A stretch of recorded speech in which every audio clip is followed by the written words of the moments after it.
the store, and he said he wanted to go hug them, but he says, you know, just like we hear time and time again, you never think that this is going to happen to you or to someone that you know, but that this is difficult, obviously, to experience and to see happening in our communities, and to have just such a wide response. Yeah, well, just the emotion in that gentleman, sure. Just to know that you know, a loved one has been through something like that, and then just the incredible relief to know that they got out safely. It's certainly going to be a very traumatic evening for a lot of families, and so many people impacted like this. And that part of Boulder, South Boulder, you know, really a really close-knit community. Right. I mean, that King Soopers has been there.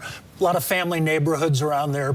People have been going to it for decades. So right now we want to get back to CBS 4's Alan Genet. Can you hear me? Tell the desk to call Rick Salinger. There's Alan Genet right now. And Alan, message received. We will get in touch with Rick Salinger. What else can you tell us? Rick is behind me, Jim, and I know he's been up a little bit closer to the scene, and so I want to bring him down here and have him talk to us as well and tell us what he has learned, because we're tied to this position right here at Broadway, Table Mesa right here. As we were talking about a few minutes ago, the buses here have been brought in, and those buses, I would presume, have been brought in to take people away. Those who are uninjured, but no doubt traumatized by this entire event. The authorities are arrayed all over the place. The King Soopers, Mark Nitro is the photographer with me here, of course, can show you in the distance off to our right up there. That is where the King Soopers is located. I know it well. I have a daughter here at CU Boulder. It's the store she shops at. And the first phone call I have to be honest that I made today was to make sure that my daughter here in Boulder is safe. Here's Rick along with me. Rick, can you share this microphone with me and tell me what you have learned?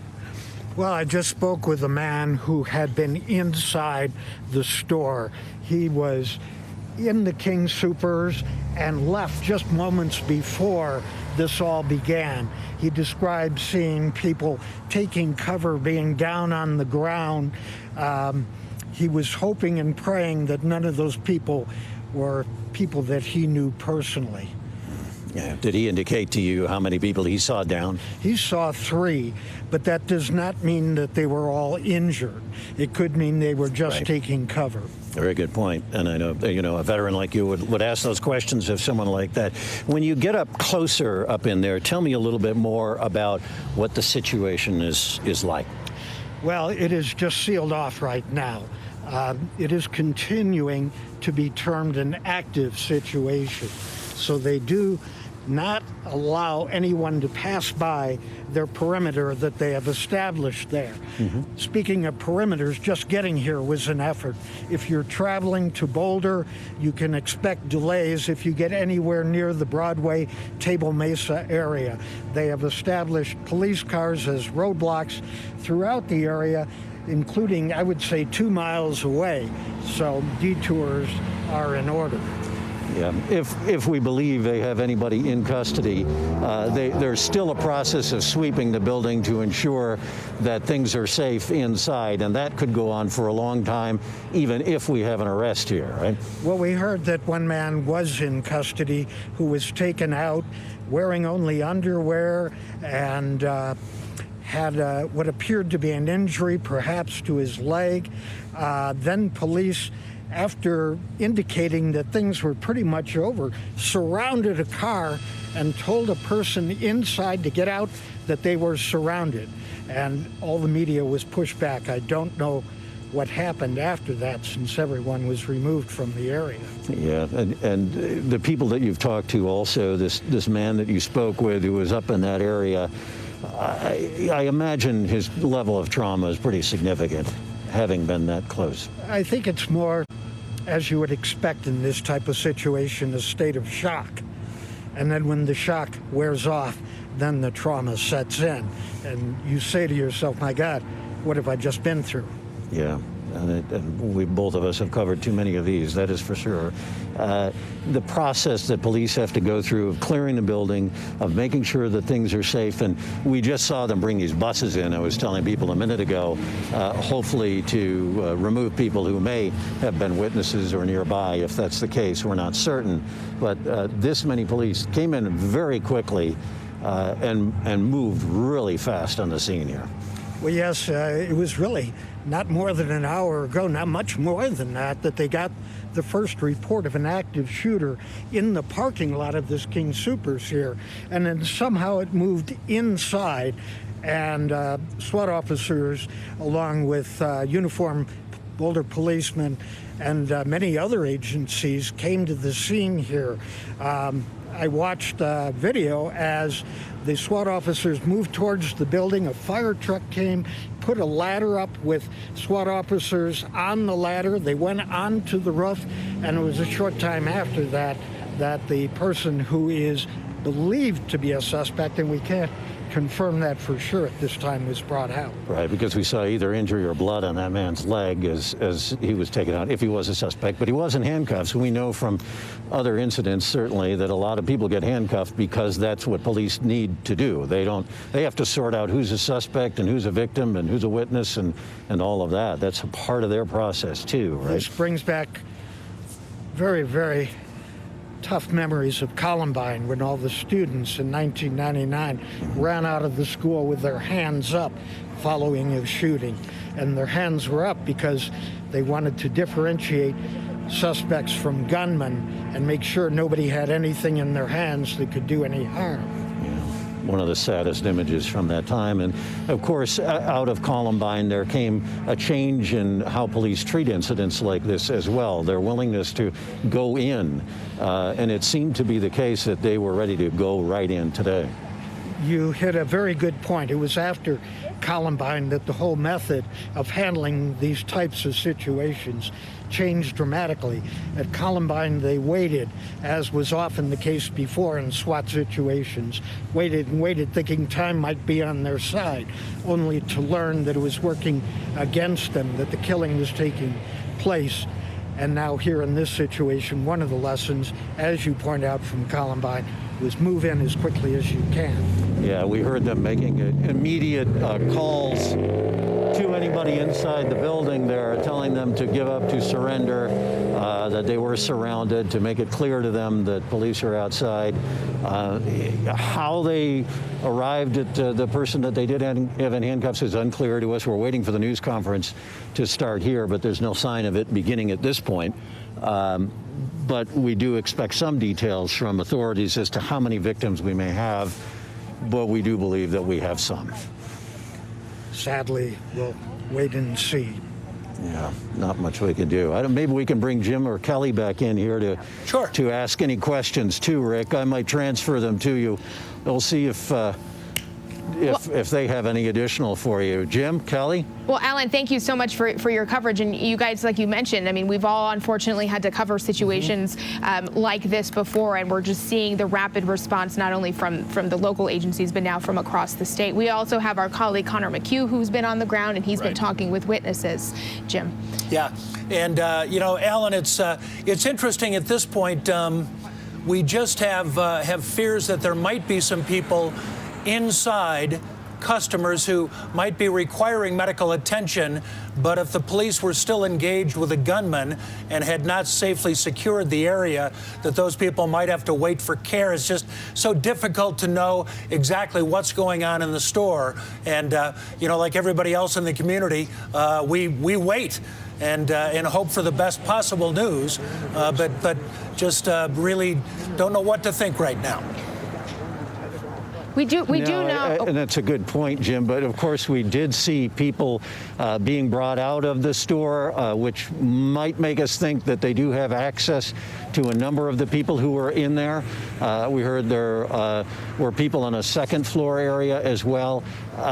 We're hoping that that there are no significant injuries in there, of course, and we have not seen ambulances leave from this perspective. Here comes some SWAT teams now leaving as we watch.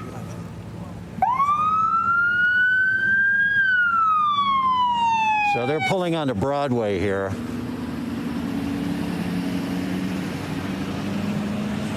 And you know, it's from the appearances of things here, they don't seem to be in a hurry anywhere else, but just departing. But that's That's only a guess on my part, but if they were in a hurry to go somewhere, I think they'd be going a good deal faster. So that would indicate that maybe they're clearing the scene as SWAT officers right now. Well, so Alan, you know, we're watching with you live here, watching as those SWAT teams are leaving, but we should also report, we do have it confirmed that Boulder County Community Health does have one patient from this situation. Not clear, though, if it's the patient that we saw taken earlier in that little bit of graphic video, but of that gentleman that we saw that was escorted by Boulder police, presumably with that injury, because he did have blood running down his leg, but he was taken away and loaded onto an ambulance in handcuffs. And everything that we have seen would indicate perhaps were people led out of another area into an ambulance. That was the only person we saw that clearly would have required medical attention. Right. But when we saw numerous helicopters that came from around the region, emergency services helicopters that came from Boulder and Greeley and Fort Collins that were also there, along with the dozens of ambulances that are in the area where, Alan, you are now. But that, to your point, yes, Jim, we've only seen that one leave the area and leave with lights and sirens to get to that hospital. Right. You know, one of the sad ironies, and I thought about this when Rick Salinger was with me a few minutes ago, was we now report many of these from a vast wealth of experience, unfortunately, with mass shootings. We know what typically happens very well. We have a knowledge of this happens, then this happens, then this happens. That's knowledge, frankly, I wish I didn't have, but unfortunately today it appears that we're going to be reporting more on yet another mass shooting, I fear, and we're still waiting for these details, and hopefully authorities will come by and have a brief us in the near future to give us a little bit more information on that. Yeah, because it's certainly not just the CBS 4 audience and those of us who have been reporting for the last hour and a half or so. Alan, obviously the Boulder community, everybody in the Denver community, very eager to find out what went on inside that King Soopers, and we're all praying for the best. And interesting, right now behind you, Alan, just above one of those buses, you can see a drone that's in the air. Yeah. Not sure exactly what that's being used for. Yeah, it's a large drone. That's a pretty expensive drone that they may have used, and I don't know whether they used that in the air around the King Soopers, because we didn't see it from any distance, only as it came down here. So I'm not certain what it's being used for or what it has been used for right now. Well, that looks like Boulder search and rescue crews that are there. Somewhat ominously quiet here, and that is really part of the somber nature of what we believe we're witnessing, unfortunately. You know, and I think we, you know, as we're watching this situation continue, you know, to be a very active scene, Alan, we also we have our colleague Connor McHugh, who has been talking with some of the witnesses in that area, including a short time ago, he talked with a customer who was able to escape the store as the shots were being fired. Let's listen to that interview. I got the call from my daughter that my grandchildren and my son-in-law walked into the pharmacy for him to get a COVID-19 shot, and the shooter came in, shot the woman in front of them. They ran upstairs or hiding in a coat closet for the last hour and trying to stay in contact with my daughter. They're okay. They just are now out the back. They had, you know, a half a dozen stormtroopers, you know, half a dozen cops came in through the roof, got them, and then told them, you know, stay quiet, and they're okay. This is not okay with me, and this is put in a big pitch for gun control. Because this is, you know, when it's your family, you feel it. And you were in communication this whole time. What? Through my daughter. They were texting, hiding in the coat closet, turned their phone off, and we're hiding, we're okay, you know. Don't call, the phone would ring and give away their position. Anyway, thank God they're fine. Wow, that was a live interview that Connor McHugh did about a half an hour ago with a gentleman who had a loved one inside the store and luckily was able to find safety inside the store and was rescued by some officers who made their way in through the roof and were able to get those people out to safety. And, you know, certainly, Kelly, we saw the SWAT vehicles apparently leaving the scene at very slow speeds. And right now, just from this vantage point, based on this camera, it certainly seems as if the stress level of the officers has diminished greatly from what it was a half an hour ago. Absolutely, but it doesn't take away from the fact that this is very much an active scene, and that is why emergency officials, including Boulder Police and the emergency services, are reminding people to please avoid that area. Clearly, there are roadblocks in place. Clearly, there is, going to be some road closures for quite some time, and that this area is going to remain the scene of an active investigation for quite some time. But yes, Jim, it does seem, at least from our vantage points and just kind of the energy around, that it's not quite as urgent as it was before, but that does not take away from the fact that this is very much an active shooting scene. And we're still waiting to hear from Boulder Police confirmed information of what has happened or what is happening, but clearly they have a very big task on their hands, given the number of first responders that are there that are even assisting with this active shooter alert that went out at about 2:30 this afternoon. And we have spoken with some customers who were able to escape safely, but then also witnessing as first responders from across the region came in to assist with whatever we're waiting to hear actually unfolded inside of this grocery store. We have seen some employees and some customers be able to escape and be escorted by police to get to a safe place. But this is far from over in terms of what's going to take place in terms of an investigation and learning, about any other potential victims or what took place. Yeah, and at this point, Kelly, the only thing that we have heard from someone who was actually inside comes to a secondhand. They were able to call out and talk to a loved one who said, what did you see? And it was somebody who said, I was back in the pharmacy area. I believe a woman was shot. And at that point, we all kind of, made a rush to the exits or tried to get to the exits as orderly as possible. If you're just joining us, the active shooting this afternoon, not sure exactly how active the scene is right now. It seems to have calmed down considerably in the last half an hour. This is the very busy King Soopers there. You see the road leading into Boulder from the south, busy. Highway 93, the King Soopers, been there for decades at Table Mesa and Broadway. And that's where we got the first indication about 2 hours ago that something was very, very wrong. Let's go back to Connor McHugh.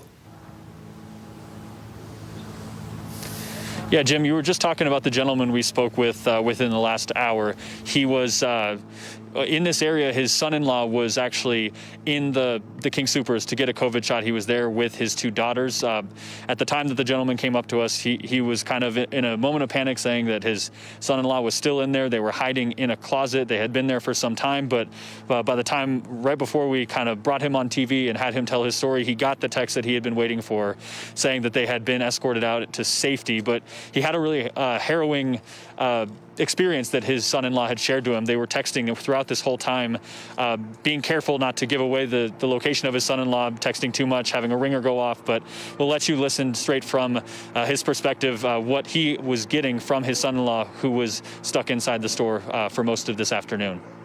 I got the call from my daughter that my grandchildren and my son-in-law walked into the pharmacy for him to get a COVID-19 shot, and the shooter came in, shot the woman in front of them. They hid, ran upstairs or hiding in a coat closet for the last hour and trying to stay in contact with my daughter. They're okay. They just are now out the back. They had, about half a dozen stormtroopers, half a dozen cops came in through the roof, got them, and then told them, stay quiet, and they're okay. This is not okay with me. And this is put in a big pitch for gun control. This is, when it's your family, you feel it. And you were in communication this whole time. What? Through my daughter. They were texting, hiding in the coat closet, turned their phone off, and we're hiding, we're okay, Don't call, the phone would ring and give away their position. Anyway, thank God they're fine. texting from the safety of a coat closet, just a harrowing experience there for that gentleman, and especially for his son-in-law and 2 granddaughters. We're showing you right now the front of this King Soopers. You can see right by the entrance there are some what appear to be bullet holes from our perspective in the glass. When we move over to the side, you can see much more damage, as that is where the SWAT teams were a lot earlier today. This is going to be a very active scene for some time, and it's going to be the center of investigation for even longer. So there is a lot that they will have to go through both today and the days and weeks moving forward, everything from evidence, from people's stories, and not to mention the damage that they're going to have to go through as well. But right now things have calmed down a bit. As we were here last on TV with you guys, they were starting to push people a little bit, and it was starting to get a little bit more active and more hectic out here. They were on a loudspeaker talking to someone. Since that last time, it's calmed down a bit. We have not heard anyone on the loudspeaker in a while, and they are still actively walking around, making sure, checking vehicles, checking areas, keeping people from getting too close. But it has calmed down a little bit so far, Jim. All right, Connor, thanks so much. And right now I want to get it back over to Rick Salinger and Alan Genet. And gentlemen, it looks like, Alan, you've got somebody who might be able to shed some light on exactly what happened late today. Well, that's right. Nevin and Quinlan Sloan are here with me. Rick Salinger brought them over. I'm going to give the microphone to Rick to have the discussion with them over what happened, because they were inside the store and they can shed a little bit of light on how this got going, how things started. Rick, I'll give the mic to you. Okay, thank you, Alan. Well, Nevin and Quinlan, you guys were inside the store when this happened. Tell me when you first noticed something was wrong. So it was just a regular day. Walked in, split up to get groceries because we wanted to get back. But I went off to like the produce section, and she went off to like the milk area, which was like 2 separate parts of the store. And so all of a sudden, when I was walking back to her, I heard just like a big bang. And I was like, "What the heck was that?" Like, it kind of sounded like a gunshot. I wasn't sure if it was, but from inside or outside the store? It was probably from outside because it was pretty muffled. But then all of a sudden, like, we started hearing more, like bang, bang, bang, bang. And I like sprinted over to her and just like told her, "Hey, like, we need to get out of here." And I pushed open the emergency door. And I think we were the first to be out because we triggered the alarm in the store. And I like looked in a couple aisles to see if there are people that were in there, like, to warn them, like, "Hey, like, come over here, like, the exit's over here." And there was an old woman. I don't even think she like knew what was going on because I don't think she could hear anything or if she was just in shock. But she managed to come over to me eventually, and my primary focus was on her. So I went out and like made sure she was far away, and then came back, and a couple more people came out of the exit that we were at. And there was another dude that was with me. We were just standing outside making sure people were getting out, and then I saw probably like 60 people walking around like the back of the store. And I was like, "Guys, like, pick it up from there, Quinlan." Yeah. So for me, I like heard about the same thing, but I was standing at the back, and the first thing I saw is people running towards like the main like entrance, like down the aisles, and then I saw him, and so then I went out, and I was like out by the time he went back, but I was just running with people like back to like the building, so we were like behind a building just in case he like came out. Was there panic or was it calm? Describe the scene. It was definitely panic. I think a lot of people just didn't know like exactly where he was or where he was going to be. For me and him, we were like pretty calm, just because we like know where we're going and we know Jesus, and so I think a lot of people though were really panicked and didn't know exactly if we should like just get out of the store and then stand there, or if like to move and like get somewhere else. So did you hear more bullets after that being fired? So after being in the store, I think I just went into like, we need to like get people out. So I didn't hear anything. Yeah, I didn't hear anything once I like left the store. What went through your minds?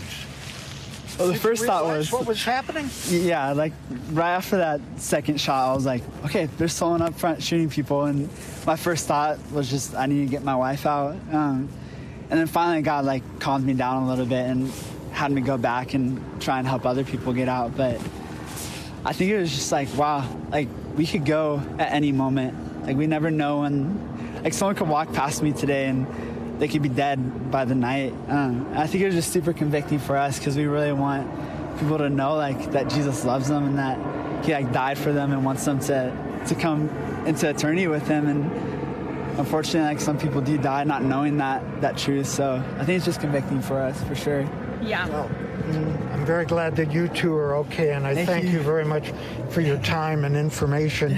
And I'll toss the microphone back to Al. Yeah, I might add a question. You got out through that emergency door in the back. Tell me about your departure there. I don't remember too much of it. I remember she walked up to it and was like afraid to open it because it's just not a like normal thing to like open an emergency door, but it was an emergency. And so I like opened it and went in front of her, and we just kind of walked out. Like we ran out. We didn't walk out, but she got probably maybe like 50 yards from the store, and I turned around and went back to the front door. And I honestly told someone to close it for a second because I was like, I'm not sure if this guy's like trained and wants to like get more and more people. But yeah, that's what kind of happened. Did either of you catch a glimpse of this gunman? No. You believe it's one person? No. So why we like think it might be more is just because it was like pretty muffled, and then there was a pause, and so we thought that they might be like out like front, and then they came in. Just because once like there were more shots, it was really loud in the store, but it went like 15 to 20 shots in like 15 seconds, so it was really fast. So we like think that it must have not been just one person. So repeat to me, if you don't mind, the speed of the gunshots. So bang, bang, bang, bang. It was like irregular. It was like pretty irregular. It was like I thought it was a handgun at first, but then I heard how many shots there were, and I was like, "There's no way that's a handgun." Just one after the other, bang, bang, bang. Yeah, like bang, bang, bang, bang. Yeah. Okay. Yeah. And did you see any people who were hit? No, but there was a guy that we talked to outside of the store, and he said he literally had just walked in right as it started, and he said that he saw someone go down in the front. Like right in the front. And we've seen the videos, of course, and everything going on, but... And the two of you came back over to pray for people.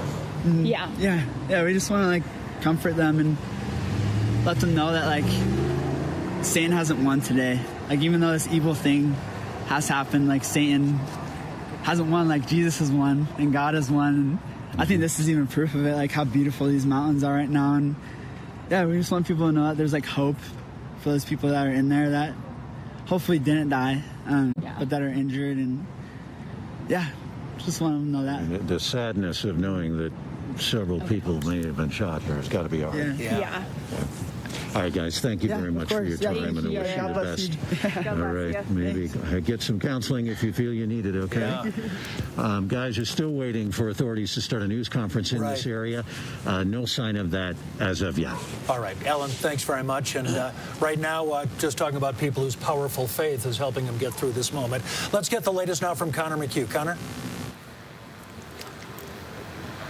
Yeah, Jim, more and more people, more and more departments are bringing in their people, their officers to help us out, help the officers out here right now. Just in the last few minutes, 11 different vehicles from Denver Police Department showed up and pulled up here on Table Mesa Drive. Just a lot of reinforcements where there already are. We've seen so far Jefferson County has its mobile SWAT unit. We've seen Westminster has its SWAT team, and a number of Boulder Police Department vehicles as well. And as we've shown you from the sky, from the ground, there's just about every department in the metro area that can help is here.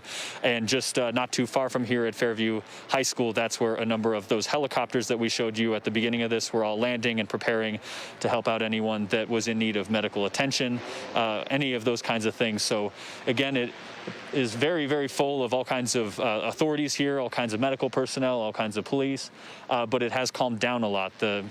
There isn't as much of a sense of urgency from the, not sense of urgency, but officers don't appear to be looking for someone right now from what we see. We have not heard them on the loudspeaker communicating with anyone for a while. So that is a promising sign, but we're still trying to work out and find exactly what is going on and if they might have this somewhat under control right now.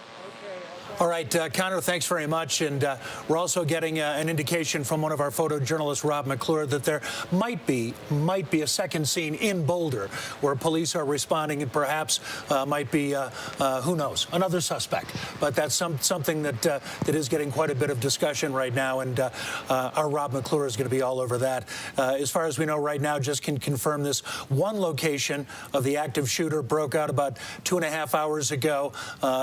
And it's our understanding that right now we just have the one person being treated at one of the local Boulder hospitals. But this remains a very active scene where we have first responders from agencies across the metro area that are assisting with this active shooter investigation. As you just heard from Connor McHugh, who is outside of the grocery store at that King Soopers, it feels like the energy isn't quite as urgent as it was 2.5 hours ago. But as you can see from our live images that we have across the area, that this remains a difficult scene. We'll continue to follow. Stay with CBS 4 right now for March Madness basketball coming up as we move over to CBSN Denver, continuing coverage. And we continue to follow breaking news on this situation happening in Boulder, where there was an active shooter alert put out at about 2:30 this afternoon at the King Soopers off of Table Mesa. Over the past 2.5 hours, if you've been with us during our coverage, Jim, we have been seeing some customers and employees that have been able to reach safety with the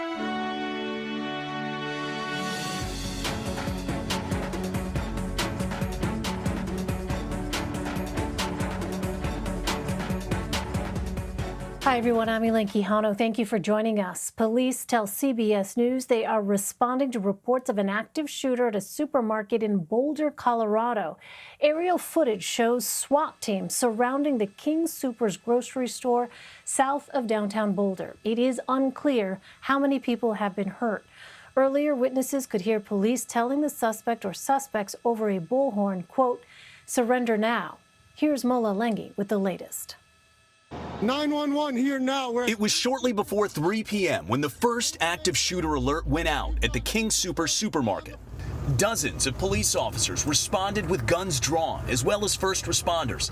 He went in the store. Right down there. Oh my God. Video from inside the grocery store appears to show victims on the ground. A young man who was bleeding was led away in handcuffs and put in an ambulance. A second, older man, also bleeding, was also escorted away. Police could be seen on the rooftop with a saw. There was glass blown out in front of the supermarket. The entire building is surrounded. About an hour after the first calls, people could be seen exiting the store. Medevac helicopters landed on scene, and at least one ambulance was spotted racing away. It's unclear how many other victims were injured. For more, I want to bring in Connor McHugh from our Denver station, KCNC. Connor, thanks for being with us. What is the very latest that you're seeing on the ground?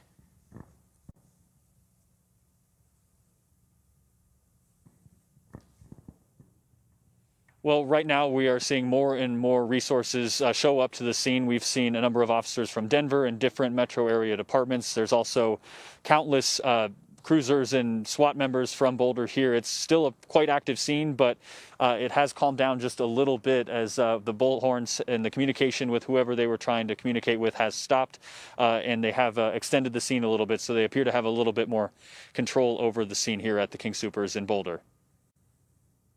I know this is very much active, Connor, but what are authorities saying?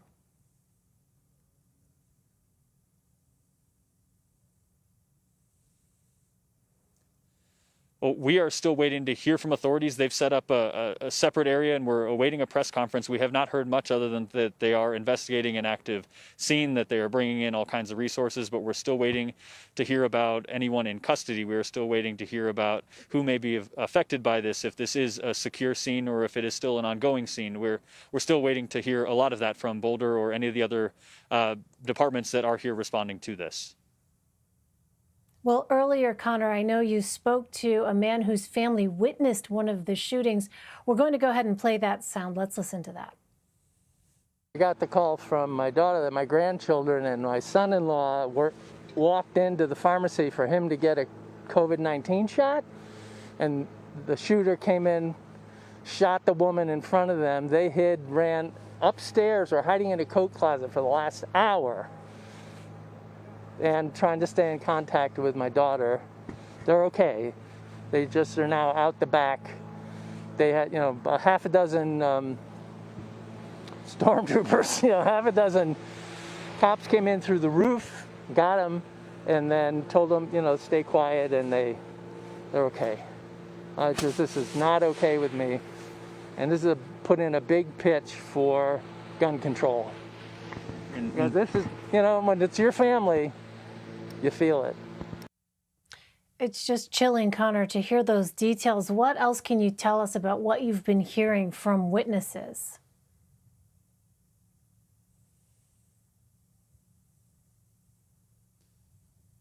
Well, we spoke with another gentleman who was inside the store shopping at the time. He said it was somewhat busy. He heard 3 loud bangs. He wasn't sure if it was gunshots, if it was something else, but it was loud enough and startling enough for him to just drop his stuff and start running. He described what could only really be described as both chaotic and orderly, as people were gathering and going hand to hand and walking, rushing in a single file line hand to hand to get to safety and out the back of the store, yelling at other people who were unaware of what was going on to get out of the way. I know some of my other colleagues are in different corners of this area and have spoken to other people who have heard multiple gunshots, who have hid to be in safe places, and we're working to get more and more of these stories to get a better picture of what happened earlier this afternoon. And Connor, what do we know about a possible suspect at this point?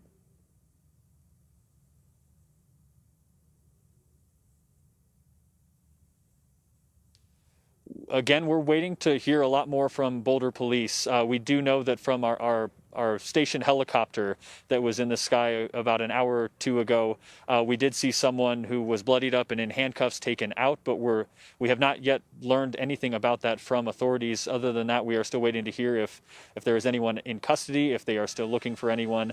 We did hear them on the bullhorn urging people to surrender earlier, but we are again still waiting to find out exactly what that situation is from Boulder police. All right, Connor McHugh in Colorado for us. Connor, thank you very much.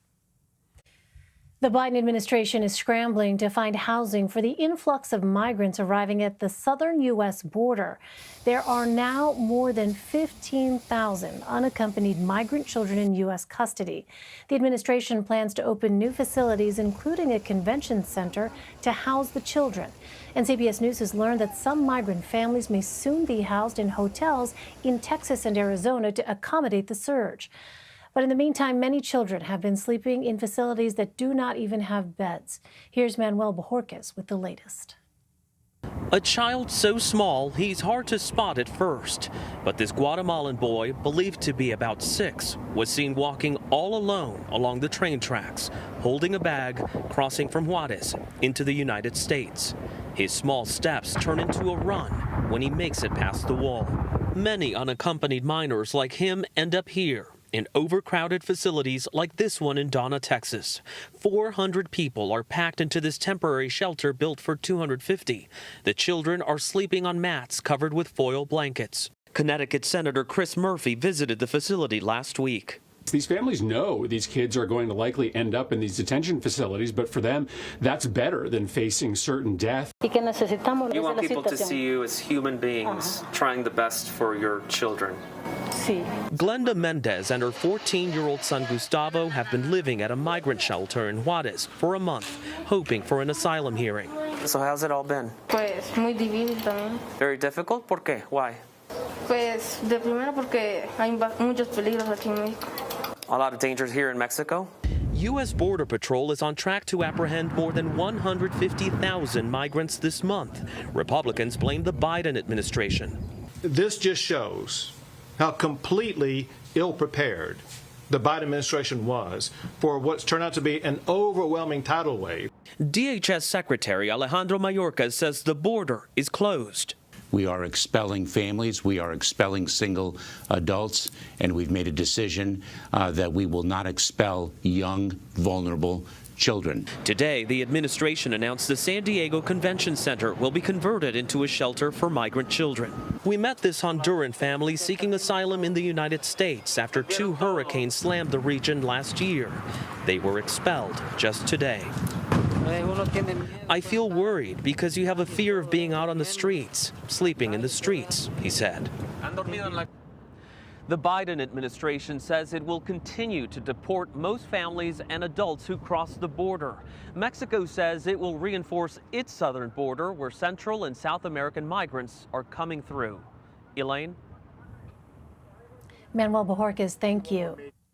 The U.S. is taking major leaps in its coronavirus vaccination effort. More states are expanding vaccine eligibility as the nation averages around 2.5 million shots per day. Nearly 45 million people have been fully vaccinated, and the U.S. could soon have a fourth vaccine in its arsenal. But top health experts warn the U.S. is at risk of losing its progress against the virus as states relax safety measures. The head of the CDC says variants are still spreading and a decrease in new infections has stalled. She's urging Americans to, quote, hang in there a little bit longer. Meg Oliver reports. Tonight, AstraZeneca announcing its vaccine is 79% effective in U.S. clinical trials and 100% effective in preventing serious illness, while only producing minor side effects. If authorized by the FDA, 50 million doses would be available in the first month. Americans should feel fully confident about having this vaccine. We also know that it works well against the UK variant. AstraZeneca also reporting there was no increased risk of blood clots found in the U.S. trial, despite concerns from at least 14 European countries that temporarily suspended use. This as the CDC warns variants could trigger another surge. While concerning variants are spreading rapidly, we are at a critical point in this pandemic, a fork in the road, where we as a country must decide which path we are going to take. New COVID cases are up at least 10% in 18 states and Puerto Rico, amid concerns over a rush to reopen. New Jersey not lifting additional restrictions anytime soon. We are back to leading the nation in the spread of this virus. There is no magic wand I can wave to stop the spread. Food delivery company DoorDash announcing today customers in select cities can now get at-home COVID tests with results available in 24 to 48 hours. Tonight, an announcement that students in LA will head back to class next month. Some children may face a lifetime of consequence if they're not back in a school classroom sometime soon. And in New York City, the largest school district in the country, relying on testing to safely reopen schools. What do you tell the students that might be a little apprehensive? The New York City public schools are the safest place to be in this city right now. 17-year-old Meryl Mashoum was back in class today for the first time in more than a year. Every single day I'm confronted with the mental toll and feeling a lot of anxiety and depression. But I do want to become a normal high schooler again. In addition to high schools like the one behind me reopening, gym classes also resumed today. And starting tomorrow, anyone over the age of 50 in New York is eligible for the vaccine. Elaine? Meg Oliver, thank you. Miami officials are cracking down on spring break crowds, extending an emergency curfew for several more weeks. David Begnaud is in Miami Beach with more on the chaos that ensued over the weekend.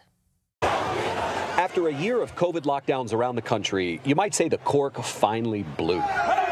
This is what police say has been the worst of spring break on Miami Beach, where partying turned to chaos before police eventually moved in with SWAT teams.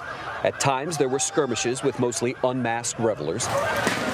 Police fired pepper balls to disperse the crowd, and they made more than 50 arrests here since Friday. By Saturday night, there was a state of emergency in effect and an 8 p.m. curfew for the city's entertainment district. All sorts of things from just inappropriate conduct to full-out criminal activity, which has become a real policing challenge. And there's a health challenge. Florida has the most cases of COVID variants than any other state, including that highly transmissible P1 strain from Brazil. And Florida ranks 5th nationwide in the rate of positive COVID tests. Those statistics suggest that this is not a place that is, out of the woods by any means. And then you put in these crowds, and all of a sudden you have really something that feels like an emergency.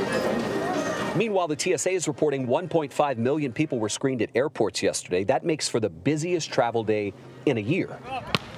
Back here on Miami Beach, it was dead today. The question is, what's tonight going to bring?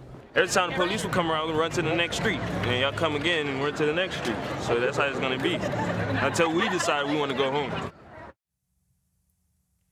We have been following a shooting in Boulder, Colorado. Let's go to CBSN Denver for the latest. do know, without sharing with you what we don't, but what we do know is that it does appear that this incident is, the shooting certainly has long stopped, and we do believe that there is a person in custody. We don't know multiple people, single shooter, multiple shooters. Many times in incidents such as this, authorities will worry about additional shooters, whether there be more than one. We're hearing now there's going to be a 5:45 press conference. It's 5:12. It's a little over 30 minutes from now.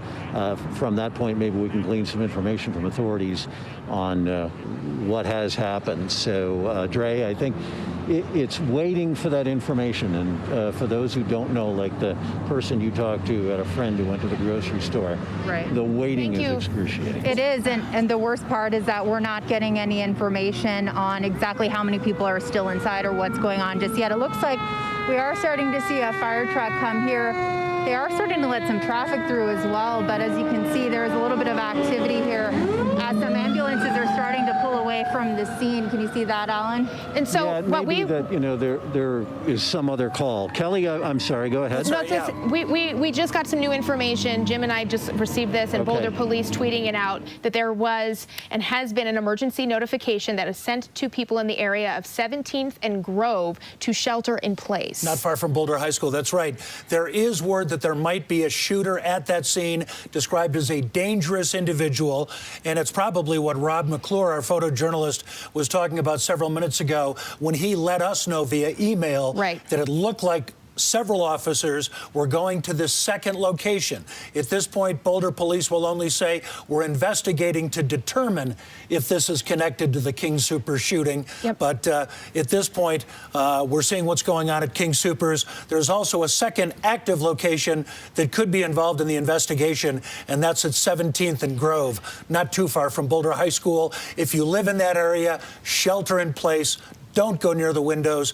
You never know what kind of weaponry might be involved in a situation like this. So play it safe, stay indoors. And we also know that the FBI in Denver is helping with this investigation that could now possibly be in two different locations, possibly connected. That is what Boulder police putting out just a few minutes ago, about 4 minutes ago, that they sent out this tweet saying that they have sent this emergency notification.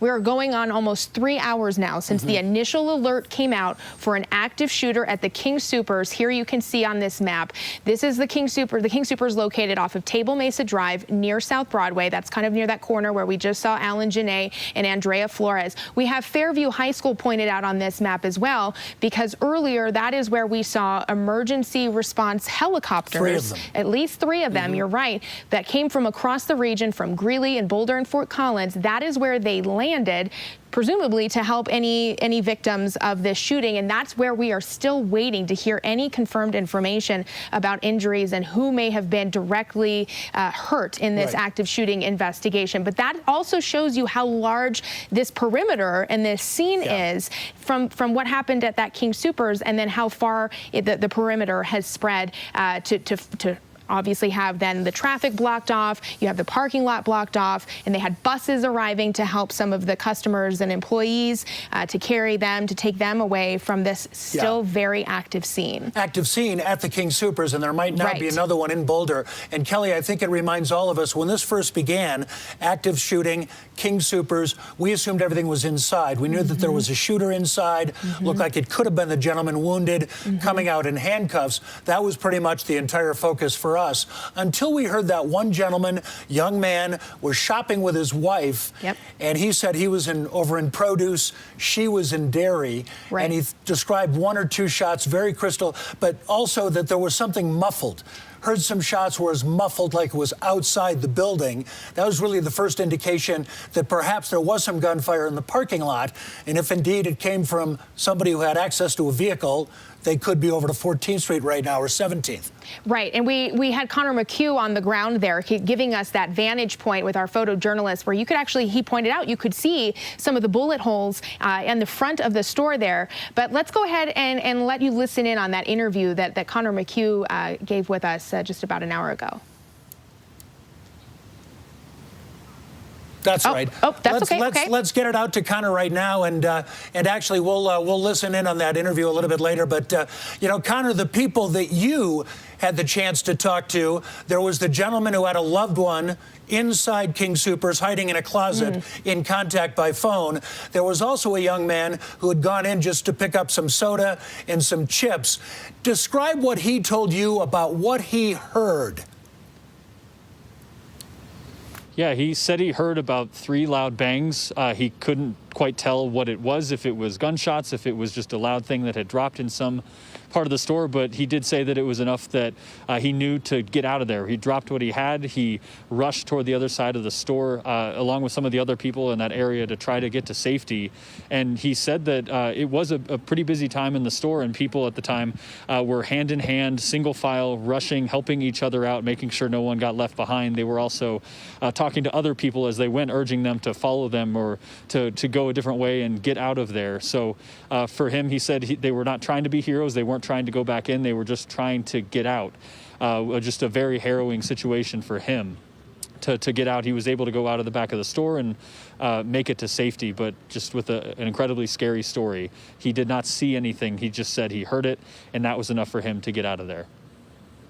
A lot about the tactical efforts by the Boulder Police Department, trying to get people to medical care, all the assistance, everything that happens at a chaotic scene like this. But we can never forget just how emotional situations like this are, and some of the emotional scars people carry away even after the scene is secured and people have gone home. You talked to a gentleman who had a loved one inside, describing being on the phone and the loved one sending out information, hoping that nobody hears them, like a gunman, and just you could hear the emotion in that man's voice, knowing that that person is now safe. I got the call from my daughter that my grandchildren and my son-in-law walked into the pharmacy for him to get a COVID-19 shot, and the shooter came in, shot the woman in front of them. They hid, ran upstairs, or hiding in a coat closet for the last hour and trying to stay in contact with my daughter. They're okay. They just are now out the back. They had, a half a dozen stormtroopers, half a dozen cops came in through the roof, got them, and then told them, stay quiet, and they're okay. This is not okay with me. And this is put in a big pitch for gun control. This is, when it's your family, you feel it. And you were in communication this whole time. What? Through my daughter. They were texting, hiding in the coat closet, turned their phone off, and we're hiding, we're okay, Don't call, the phone would ring and give away their position. Anyway, thank God they're fine. Such an incredibly scary situation for his family members in there, but also for him being out here and only having that resource of texting this person, texting his son-in-law to make sure that his son-in-law and his granddaughters are okay. So just incredibly scary for everyone all around, no matter how close or far from this situation today people were. Again, out here, it is still quite active. We are still kind of right outside the front of the store. You can see there are plenty of officers here. They are making sure that this area is secure. A few minutes ago, we saw a few officers actually just near the entrance take a American flag and fold it up. So they are still doing everything that they need to around here, everything from protecting that to watching people and making sure everyone's safe here. We've also seen them walking through the neighborhoods around here, checking around cars, checking around the apartment complexes that are here, just making sure that this is a safe and secure area. And right now, it does feel like it at this point. And Connor, I want to say we're just about 25 minutes away. 5:45, Boulder police say they are going to provide a media conference, a news conference on giving us what details they can about what happened at the scene behind you. But while we have you, I also want to share the mayor of Boulder putting out a statement. And I think this kind of speaks to the fact that we still, to your point, have police officers and plenty of other first responders that are at this scene, the active shooting scene right now. But he shared on Twitter earlier this afternoon, Mayor Weaver saying, saying words can do no justice to the tragedy that has unfolded this afternoon. Our community will soon grieve our losses and begin our healing. Our brave police officers and first responders have the gratitude of our entire city. That's from Mayor Weaver. But we've also been hearing from other lawmakers about this. I mean, here's some more video or even live video from this scene where you can just see the number of police officers and deputies, SWAT team members from other jurisdictions. from Those across are all Denver the region. police cars. Yeah. Yes. Yeah. No, you're absolutely right. Yes, that is Denver police that we're seeing there. But we also have seen them come from Westminster, Jefferson County, Fort Collins, Arvada. We're seeing them come from really across the region. We have a team of reporters that are on the ground right now. Andrea Flores, you're there as well. What are you seeing from where you are? I'm with Andrea right now. She's communicating with somebody, so I'll step in. Right now we're seeing, I don't know if you could see it, but next to that vehicle, that police vehicle back there is a gathering of some kind. Officers there talking with some other folks. And again, the buses are there.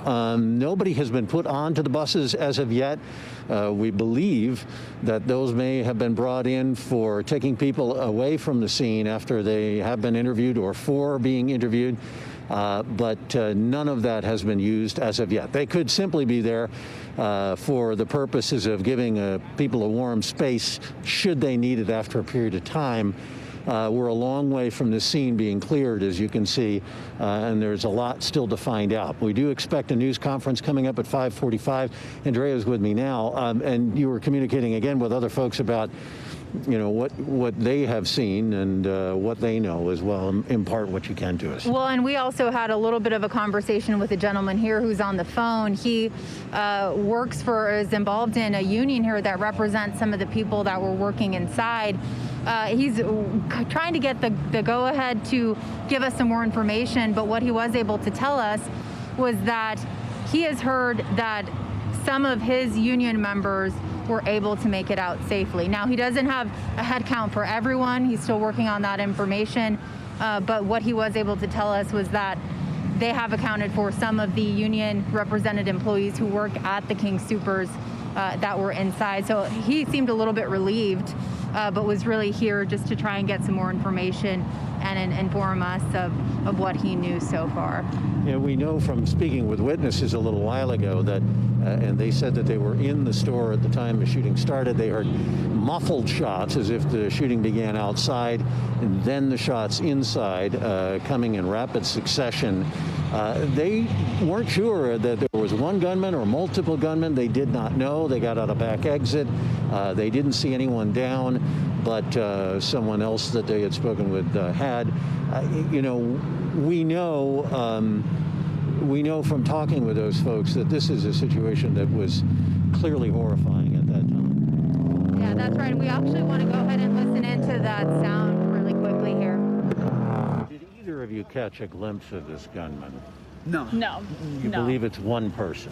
No. So why we think it might be more is just because it was pretty muffled, and then there was a pause, and so we thought that they might be out front, and then they came in. Just because once there were more shots, it was really loud in the store, but it went 15 to 20 shots in 15 seconds, so it was really fast. So yeah. We think that it must have not been just one person.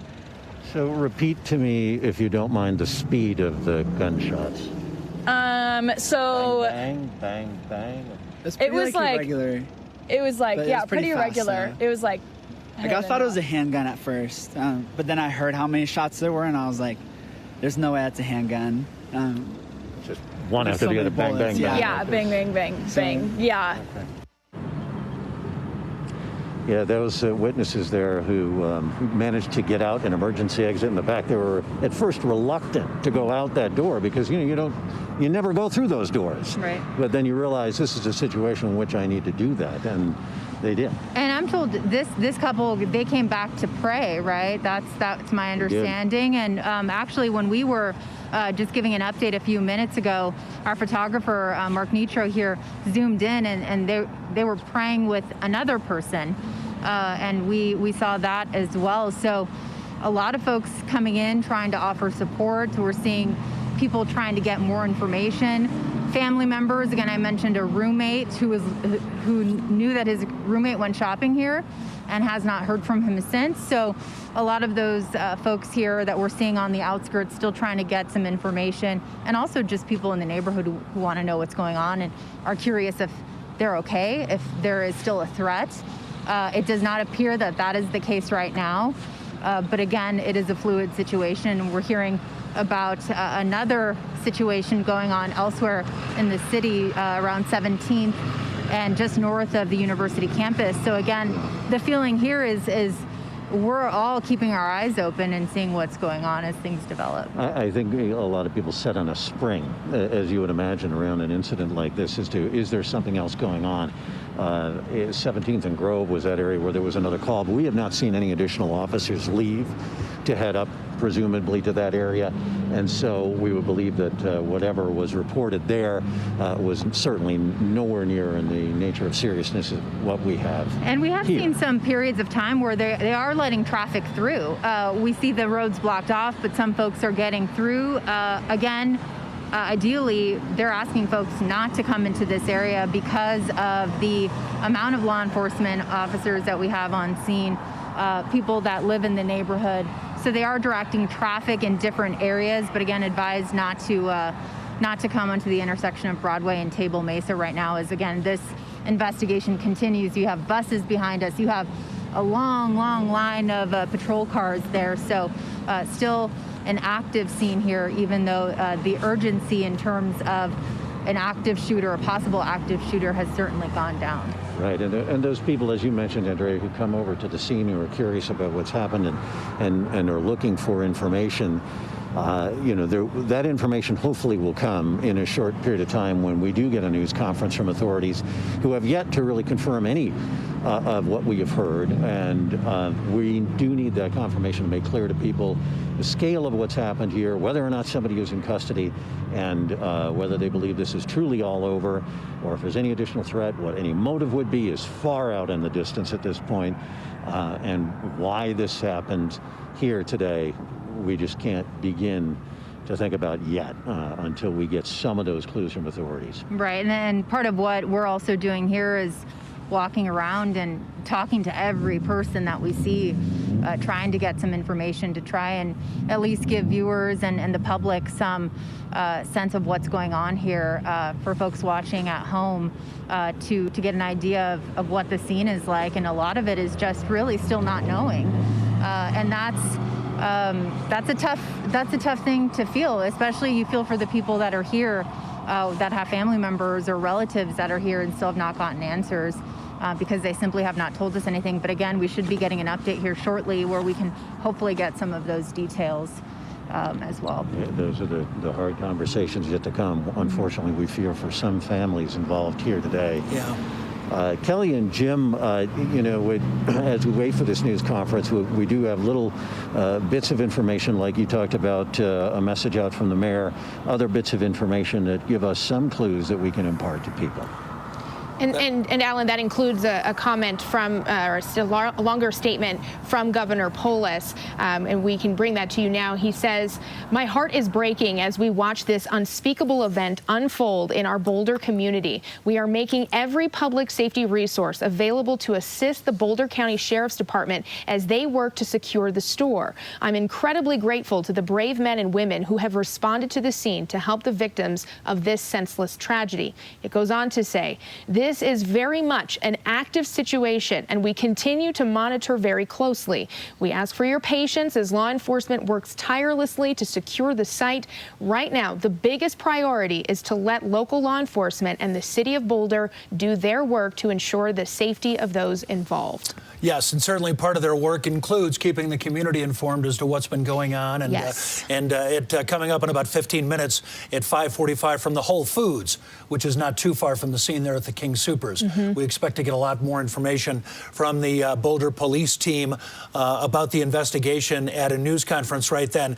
So many good and qualified journalists reporting from that scene up in Boulder, and we always like to pass along information from the folks that we know and trust in the business. So this is from the reporting staff from the Denver Post that's been on that scene this afternoon, just like we have. One of their reporters talked to two roommates who live near the King Soopers, told the folks with the Post they were at self-checkout buying pizza for lunch when the gunman entered the store. Quote, "He didn't say anything," said one. "He just came in and started shooting." The other witness told the Post the gunman let off a couple of shots, then was silent. Then he let off a couple of more. He wasn't spraying. And the reporter adds the two men were able to escape out the back of the store, like so many people have told us they were able to do.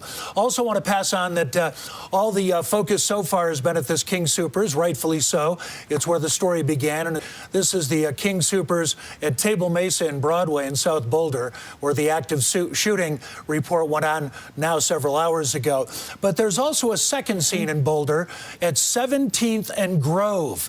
And that's the shelter-in-place sign that you see right there.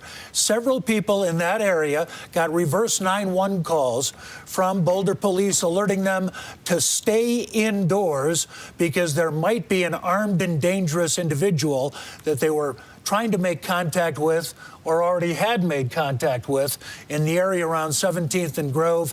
Not sure if that person is also a suspect or involved in any way in the King Soopers incident, but that's probably something else that will come up at the news conference. And we expect those details here in the next 10 to 15 minutes. Just on a quick Google search, if you will, I kind of wanted to get an idea of how far these two scenes are from each other. And based on just a quick Google map, it's saying that they're about 10 minutes, 3.5, 4 miles apart. But the shelter in place is more in that neighborhood setting. The King Soopers is more in that obvious, like a business complex, a retail center. But these are now two different scenes, but they are possibly connected. And so that is what Boulder police have told us. That's why they put out that emergency notification, and that is part of this large scene and part of this ongoing active investigation into what happened and why this active shooting unfolded at that King Soopers. We have our team of journalists who are on the ground who have been telling us a little bit about what's going on outside the store, and as we continue to see first responders from across the region there assisting with this investigation and also with helping any of the customers and employees of that King Soopers get out of that area safely. The one patient that we know of that has been confirmed taken to an area hospital, we know that one patient was taken to the Boulder County Community Health.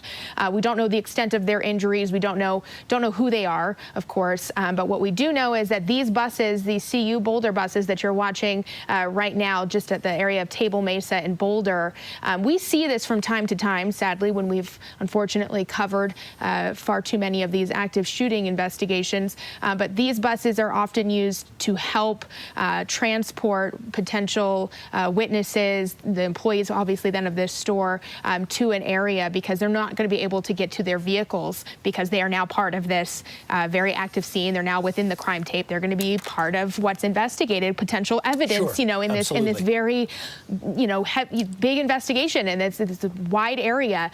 But that's something that we're seeing, we're watching now. But we have been hearing from customers who are inside the store at that time.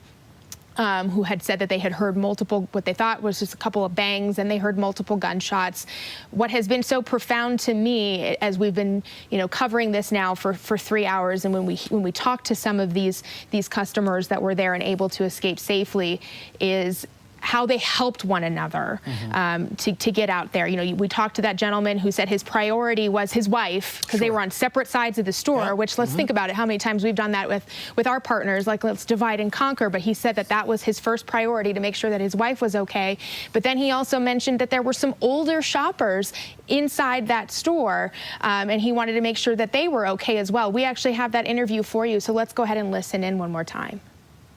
Nevin and Quinlan, you guys were inside the store when this happened. Tell me when you first noticed something was wrong. So it was just a regular day. Walked in, split up to get groceries because we wanted to get back. But I went off to the produce section, and she went off to the milk area, which was two separate parts of the store. And so all of a sudden when I was walking back to her, I heard just a big bang. And I was like, what the heck was that? kind of sounded like a gunshot. I wasn't sure if it was, but from inside or outside the store? It was probably from outside because it was pretty muffled.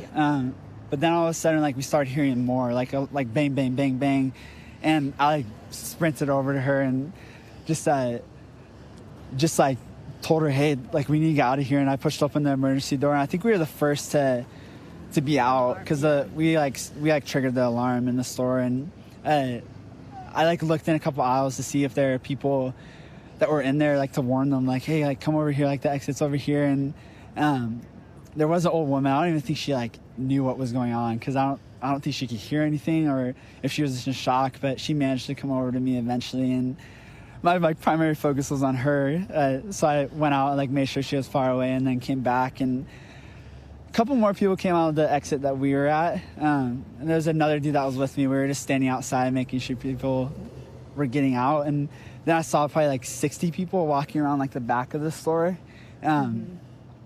And I was like, guys, like, pick it up from there, Quinn. Yeah. So for me, I like heard about the same thing, but I was standing at the back, and the first thing I saw is people running towards like the main like entrance, like down the aisles, and then I saw him, and so then I went out, and I was like out by the time he went back, but I was just running with people like back to like the building, so we were like behind a building just in case he like came out. Was there panic or was it calm? Describe the scene.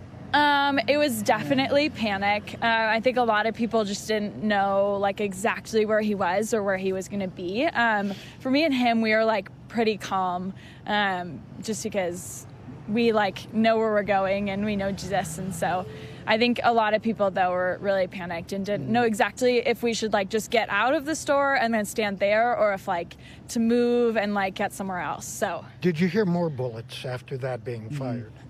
So after being in the store, I think I just went into like, we need to like get people out. So I didn't hear anything. Yeah, I didn't hear anything once I like left the store. All right, that was one of our interviews with some of the folks that obviously were inside the store at the time. But some news from CU Boulder. Yes, we just got brand new information that CU Boulder has canceled all classes this evening. We have Alan Janae at this scene there as well. So Alan, just getting this new information from the University of Colorado Boulder there that they have canceled classes for tonight.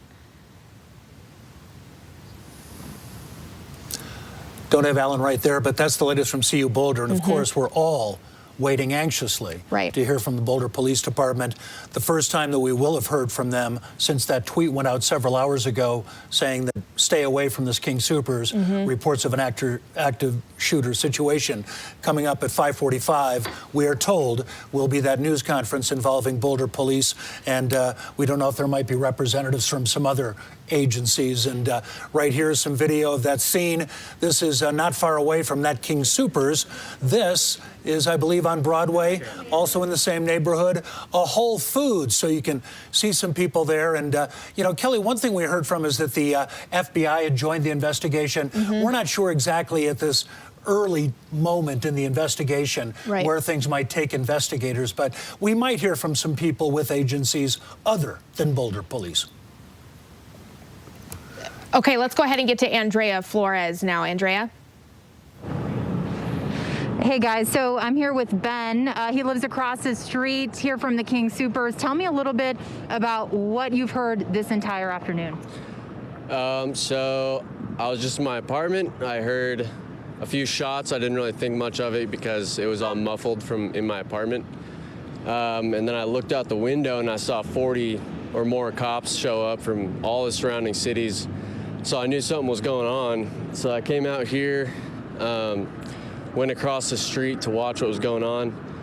And so the first thing that happened was they pulled out like 10 or 12 hostages that were in there. I don't know if they were hostages, but, and then they pulled them out the backside and put them into a bus. I think they're taking them somewhere now.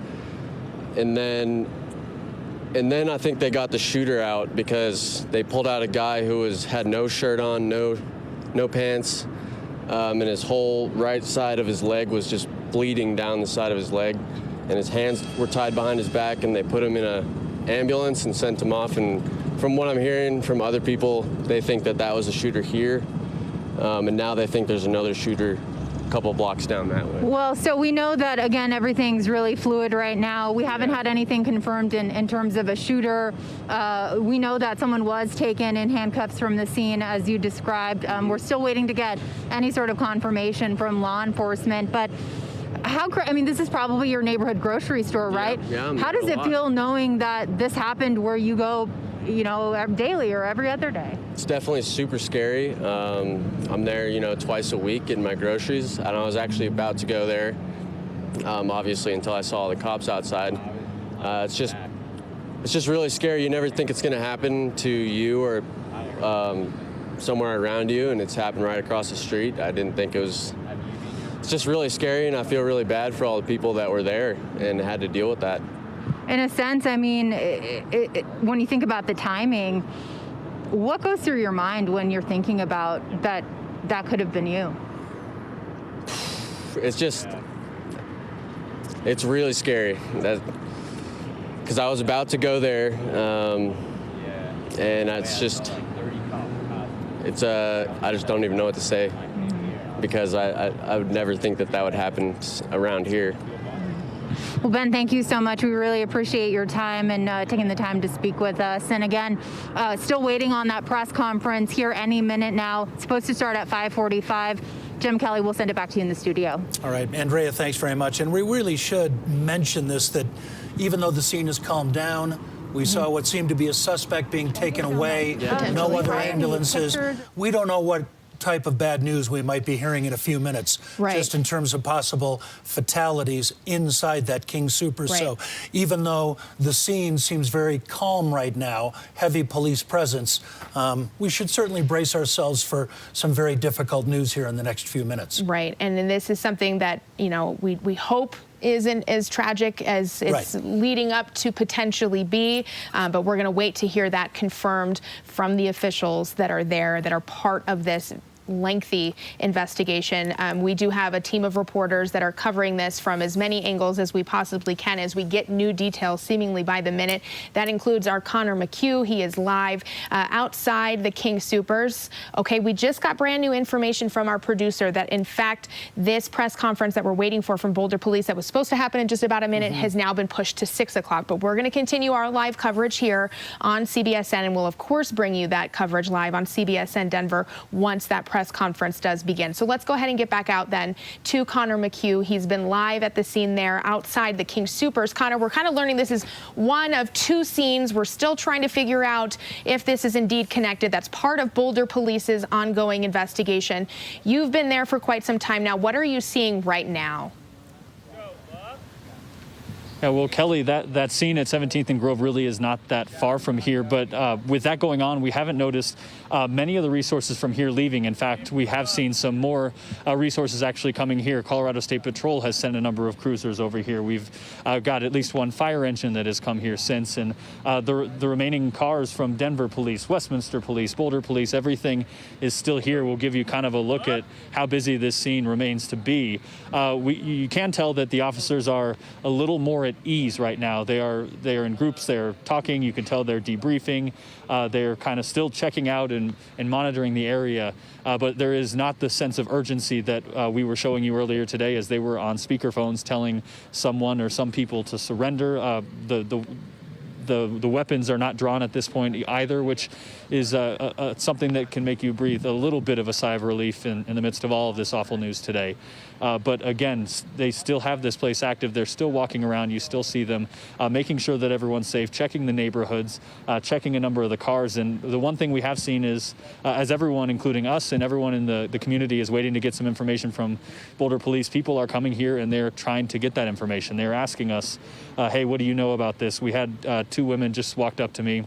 They were actually looking for their parents' car. They hadn't heard from their parents in a while, and they weren't sure if they were here or somewhere else, and they were going one by one trying to see and match the bumper sticker on their parents' car to see if it was here or if they're mistaken and they might have been shopping somewhere else. So there's a lot of information that people want to know, and a lot of people will be tuning into this press conference to hear what police can tell us at this point. Yeah, Connor, I'll be waiting for that coming up now at about 6 o'clock, we're told. How far is that Whole Foods location from where you are? That's where the news conference is going to be. It's not far from here. I don't know a mileage or anything. I know Yeah. that the second scene, Grove Street, that's not right, just a little bit north of Boulder High School. I'm familiar with that area. There's a number of students and people that live in that area.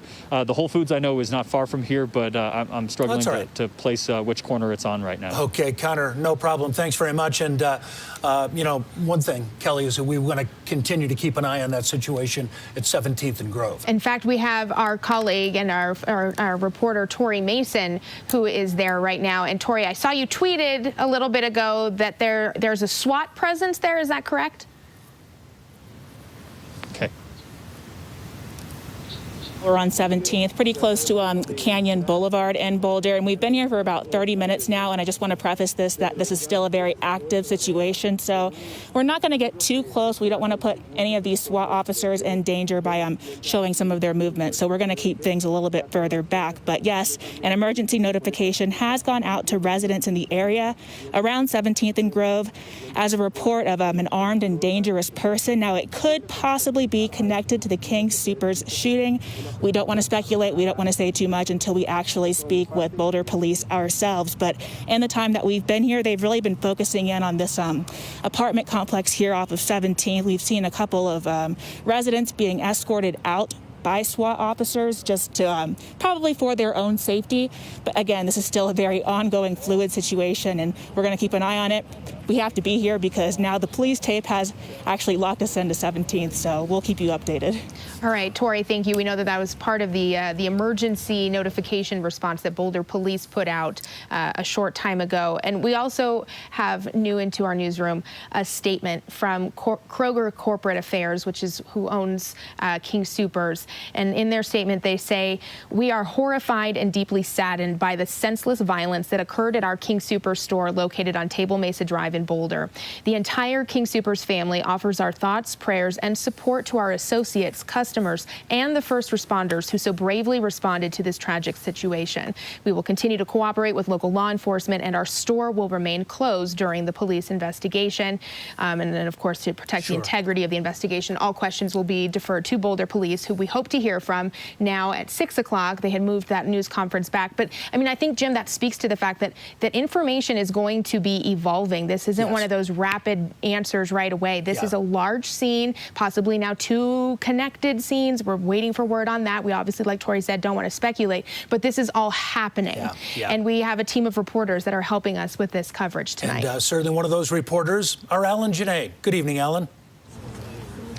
Jim, we're awaiting the start of this news conference. It's going to occur right here to my right here. It's a little difficult for Robert to pan the camera off given our current position, but there is an array of cameras and reporters here awaiting news from authorities to confirm some of what we've heard and some of what we fear.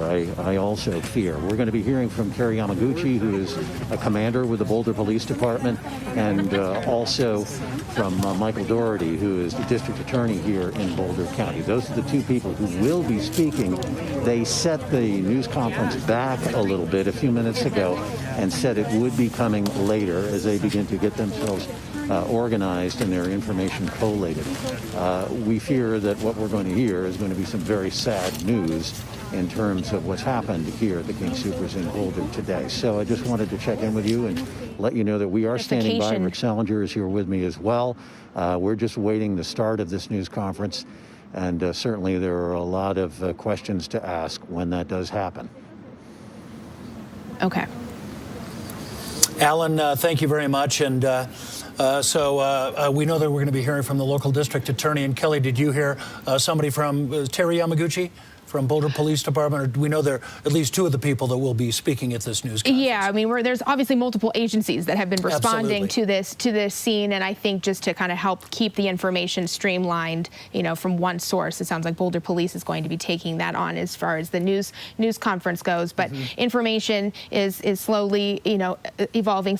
Okay, so we just got this confirmed. This is what I was trying to look into. So Clearly, there were customers inside the store and Yes. loved ones worried about where they might be. There is a reunification. So for anyone who is looking for someone that they know was shopping in that store or maybe works at that store, the reunification is happening at the CU Event Center. The address is 950 Regent Drive. So that's in Boulder. We know classes at the University of Colorado have been canceled tonight. Mm-hmm. So, but now this is going to be the reunification center, this point for anybody who may have a friend, a loved one. If you're searching for that person, you're trying to be connected with them. If you haven't been able to talk to them on the phone or by text, like we've heard some customers' family members have, you can go to the CU Event Center. Again, that's 950 Regent Drive there in Boulder. Yeah, we saw those buses coming up, and some had the CU Boulder logo on them. Wonder if some of those might have been used to take people who were in the store over to the event center. But we also saw an awful lot of police cars from other jurisdictions. And I suspect that, you know, perhaps those officers would have been available as well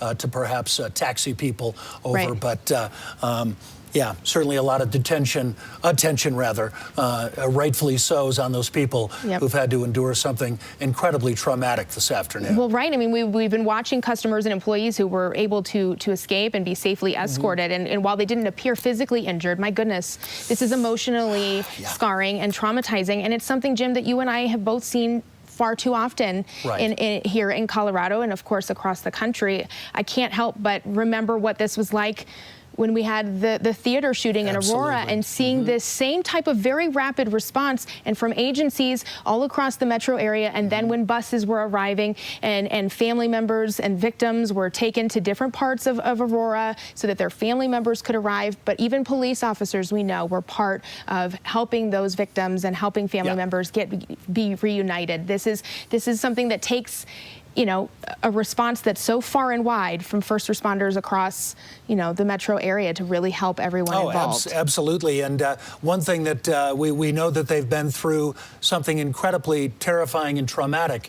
And coming up in that news conference, we'll learn a lot more exactly what they saw, what they had to witness, what they heard. And that's going to be coming up in just a few minutes from a Whole Foods, which is not far away from what has been the focal point for the last several hours. This began with an active shooter situation at the Boulder King Soopers. There are a few of them up there. This is in South Boulder off Table Mesa and Broadway. Right now, I want to get back to one of our reporters who was the first on the scene for CBS 4 News this afternoon, Connor McHugh. Connor? Yeah, Jim, this afternoon we've seen how this has progressed from where it was very active and you had officers in SWAT gear running around on the loudspeaker urging people to get out of the way, pushing us this far back when we were just down there toward the beginning of this. And we've also heard from people as they were making their way out or coming to check on family members, just these harrowing stories of and piecing together what may have happened inside. One of the gentlemen we spoke with much earlier this afternoon was here. He was grocery shopping, picking up a few snacks, heard some loud bangs, wasn't exactly sure what it was, but it was enough that he knew something was wrong, and he decided to just drop everything and go. And he said it was just kind of an effort of everyone grabbing each other's hands, getting out, telling other people who weren't in that chain of hands to get out, telling employees to get to safety as they were kind of ushered out of the back of this King Soopers. He was safe. No one was injured. He did not see anything firsthand. It was just those sounds or something that in this day and age you never want to hear in a public space. And for him, it was enough for him to just hit the ground running. And we'll let you hear exactly what it was like from him when we spoke to him earlier this afternoon. I just went in for a soda and some chips and, you know, kind of changed my directions and heard, you know, one loud bang. Thought somebody just dropped something, an employee or something, and then another. And then by the third one, everybody was running. We ran to the back of the store and, you know, found our way into the employee back of house. Some people were kind of running at the pantry. Employees were telling people, no, this is the exit. We went out the cargo bay and jumped underneath the loading truck that was there and ran up the back of the hill. And now my car is still here, so that's the only reason I'm hanging out. But yeah, it seemed like it happened at this entrance here on the, I guess, the east side, and I was closer to the west side, so it's just, I can't believe it's happening in Boulder, honestly. And how many people were around? Was it a pretty busy time here inside the store when this happened? We weren't tripping over each other, but we were single file, just, somebody had their hand on my back, I had my hand on somebody's back, and we were just saying, go, go, go, run. When we got to the back of the store, there were employees who still didn't know what was going on, and we just told them to run, But yeah, I'd say it was decently crowded, but thankfully not too crowded. And when you were trying to make your way to safety, did you guys see anything involving the shooter, anyone injured, anything that was concerning to you? After the second shot, I was already in an aisle, and I think it happened up by the cash registers. So yeah, I mean, I had told my wife I wasn't close enough to be a hero or anything, so just at that point it was just run, get out of there, tell everybody to leave. And yeah, that's what we had to do.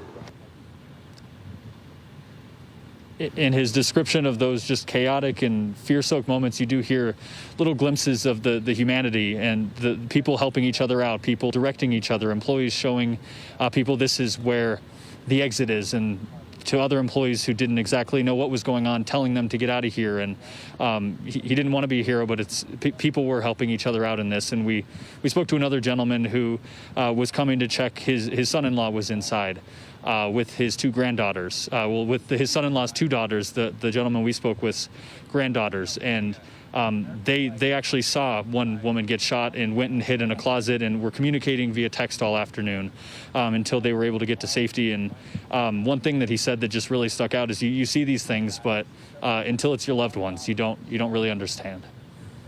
Very true, Connor. Thank you very much.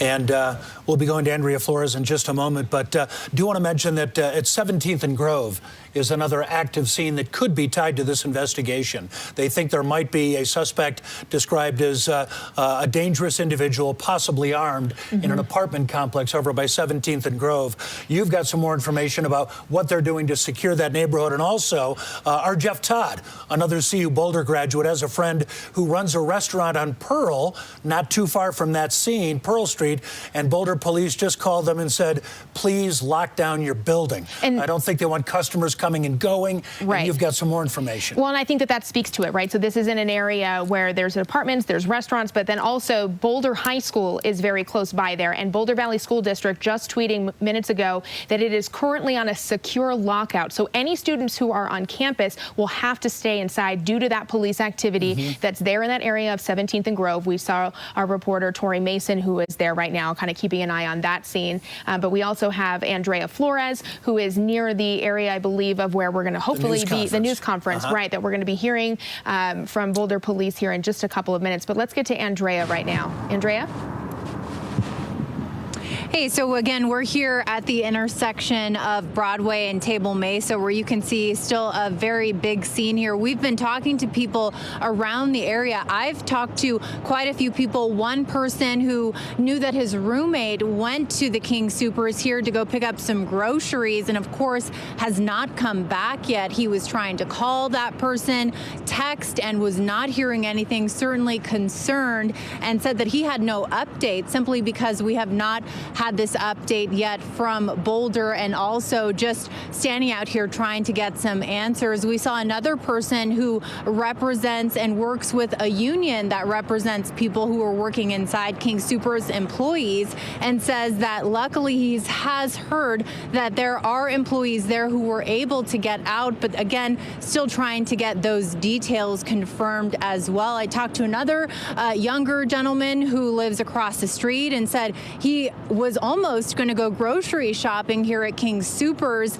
and then saw the mayhem that was going on here, and obviously that did not happen, but could not help but think of how scary this situation is. He said he saw a man that was taken in handcuffs from the scene. Again, we've seen this from Copter, no shirt on, no pants on, one leg covered in blood. He said he saw that here on the ground, and of course is still walking around trying to get information as well. So we've seen a mix of people who were inside the store, a mix of people trying to find out who is still possibly in the area, loved ones that are still not accounted for. And we just want to show you this presence behind us, because if you stretch on here, you can see as we zoom in just a line of patrol cars here. We have so many agencies from surrounding cities and towns that have come here to assist in this investigation. Again, it has certainly definitely dialed back a little bit. They are letting some cars in and out of the area. We are seeing some traffic. We had some buses here that were parked along Table Mesa. Those have been escorted out of this area as well. So again, a fluid situation as we continue to gather those details and talk to people here on the scene. And of course, the biggest thing that everyone is waiting for as we stand here is to get that update from that press conference and hopefully get some of the answers that we are all desperately seeking right now in terms of any fatalities, any possible injuries, anything that law enforcement can give us at this time. So we are still working here on the ground to try and put those pieces together and talk to as many people as possible as folks try to put this together and try and figure out, again, why something like this happened here on a very quiet afternoon in Boulder. We'll send it back to you. All right. Andrea Flores, thank you so much, Andrea. And we also know that there is that second scene, and they're still very busy trying to secure that second scene, because if you do have somebody who's armed and a suspect in the King Soopers shootings, and they might have them holed up, that's over in the area of 17th and Grove. And that's where we find Tori Mason. She is live there for us now. And Tori, I know we're doing our best to obviously not speculate. We don't want to reveal any police tactics. Can you, though, explain a little bit of what you're seeing in that area? Well, Kelly, guys, it's still a very active situation out here. Both sides of 17th on this block near 17th and Canyon Boulevard are shut down. As I mentioned earlier, we don't want to show too much. We don't want to get too close because we don't know exactly what these SWAT officers are doing. I do see a few officers with their guns drawn, and they have been this way for a while now. I've seen a few what appeared to be residents being escorted out of the building, perhaps for their own safety. But again, we do not want to speculate. Much more heavy of a police presence at the end of 17th right here. Still a lot of officers working. I wish I had more to tell you at the moment, but this is still such a fluid situation. And I think what we're all hoping for right now is some information from Boulder Police in that press conference coming up, Kelly. And that's exactly right, Tori. We're hoping to hear a few more details. And of course, police not going to be able to share everything because this is an ongoing investigation. But we're hoping to just get a little more details, shed a little bit of light on what's going on. And unfortunately, I think we're going to hear some details that might be tragic. Yeah, absolutely.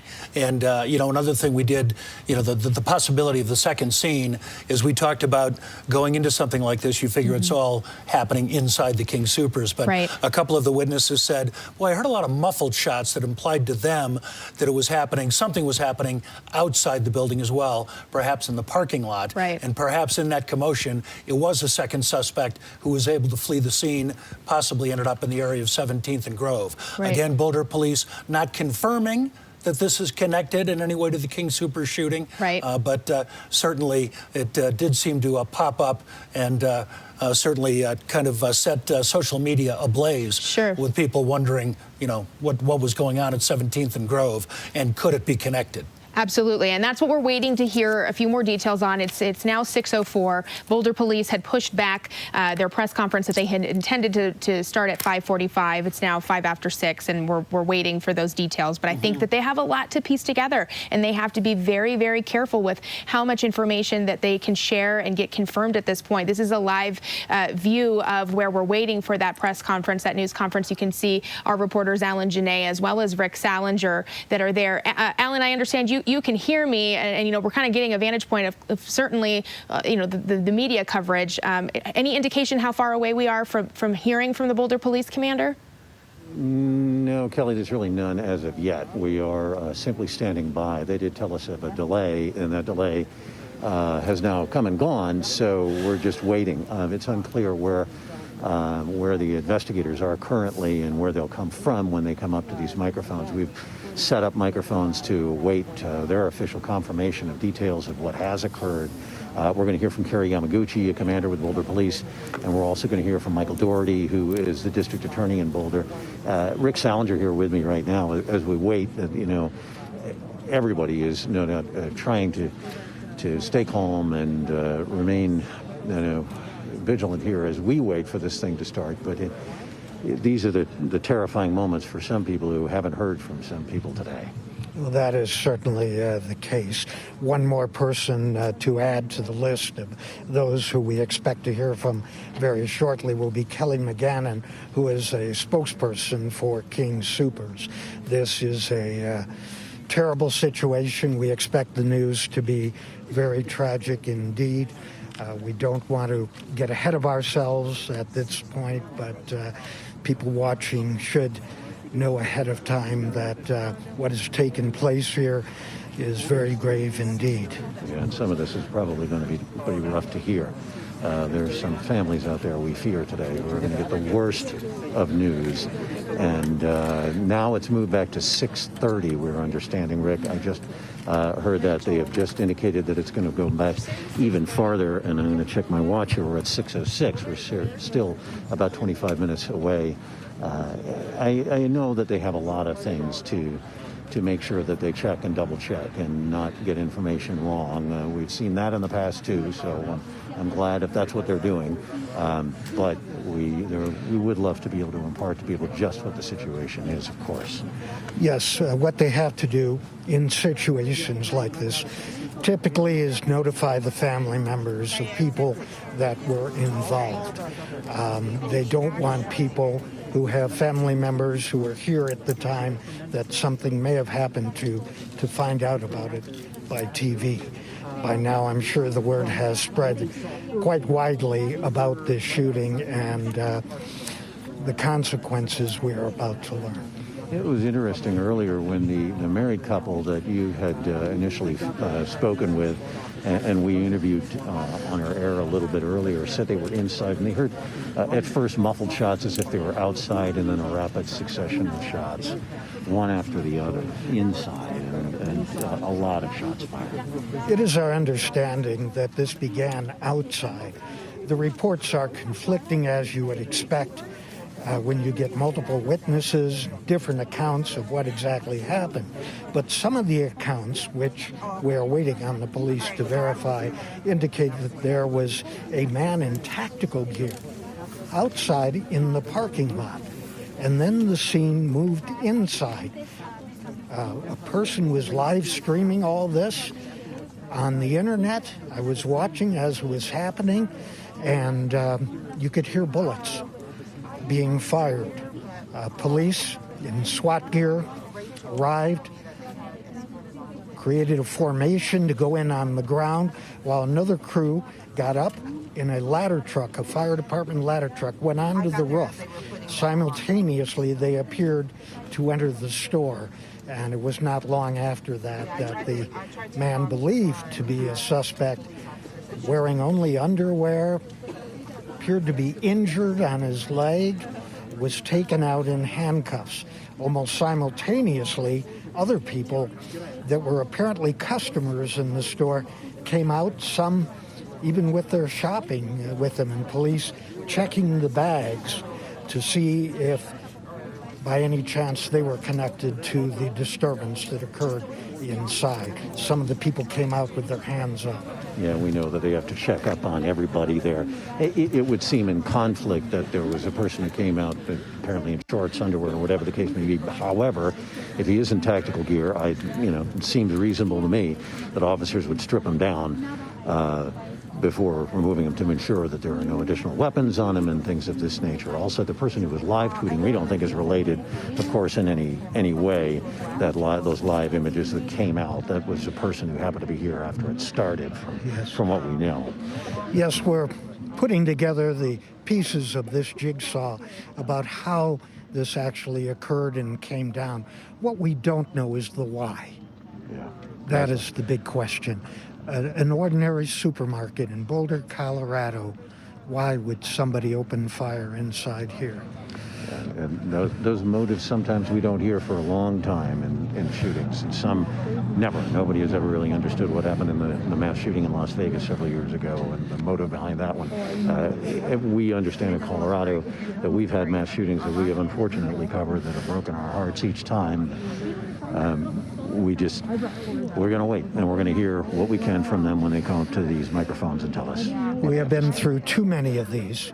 Columbine, the Aurora Theater shooting, I can go on and on. I hoped and prayed, like probably everyone else here or in our area, that we would never have another one. But here we are today. Rick, thank you very much.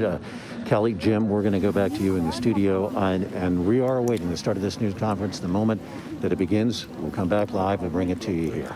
All right, Alan, thank you so much. Yes, Boulder Police now delaying that news conference that we've been waiting for until 6:30. No matter what time it happens, folks, you will watch it live right here on CBSN Denver. Our coverage, of course, continuing on this. I mean, it's been a few hours now since we first brought you that coverage. I just popped that up, Kelly. That it was timeline. 2:49. Yep, 2:49 is when we first got that tweet from the Boulder Police Department. Alert, active shooter at the King Soopers on Table Mesa. Avoid the area. Public information officer is en route. Have yet to hear from a public information officer. We're going to hear from several people, we hope, at 6:30, which is the newly scheduled time for the news conference. And I think that just speaks, Jim, to the scope of this ongoing investigation. I mean, besides the fact that, of course, we had, region-wide response to this shooting, but they want to provide very accurate information, of course, and we, of course, want to share that accurate information. But I think that this also speaks to the sensitive information that they're about to share, that I think, like what Alan and Rick were just talking about, I think we're going to hear some very tragic details, and I think that police want to make sure that they have that just right before we inform families, friends, anybody of what has taken place in Boulder. But I think kind of speaking to your timeline, so 2:49 is when that tweet went out about the alert. 3:30 is about the time that you and I here during our live coverage started to see some customers and employees safely or being escorted to safety. That's about the time we also saw this a man come out that was apparently injured. But these looks like a couple of workers who were being escorted out here. Right. And this is an example of the police presence. It was swift and it was aggressive. Yes. And we saw those 3 medical helicopters arriving very quickly, touching down in the Fairview High School parking lot. Did not see them leaving at any time over the last few hours with any patients or people requiring care. But that was some of the damage that we saw to the front of the building, and a couple of, we believe, Starbucks employees from the Starbucks kiosk inside that King Soopers as they were escorted to safety. And we have had a team of reporters on the scene as this has unfolded over these last going on almost 4 hours now, and that includes Andrea Flores. We want to get to her live now. Andrea? So I'm here with Rick, and he actually just got to the scene less than 10 minutes ago. I saw you running across the street, so I followed you. And tell me what your situation is at this time. My situation is my ex-wife was in the store when the perpetrators, I guess, infiltrated the store. So I'm trying to wait back to find out what happened with that. So pretty much that's why I'm kind of hanging out here. I passed through before because I had to do some business up there with her. So then I had to come back because I kept calling her and I could not get a response. Now, you said that she's a store owner in Boulder, and that her coworker called you and let you know that she had gone here to pick up some medication, was grocery shopping. What was the concern there from her coworker? Her coworker's really concerned, actually.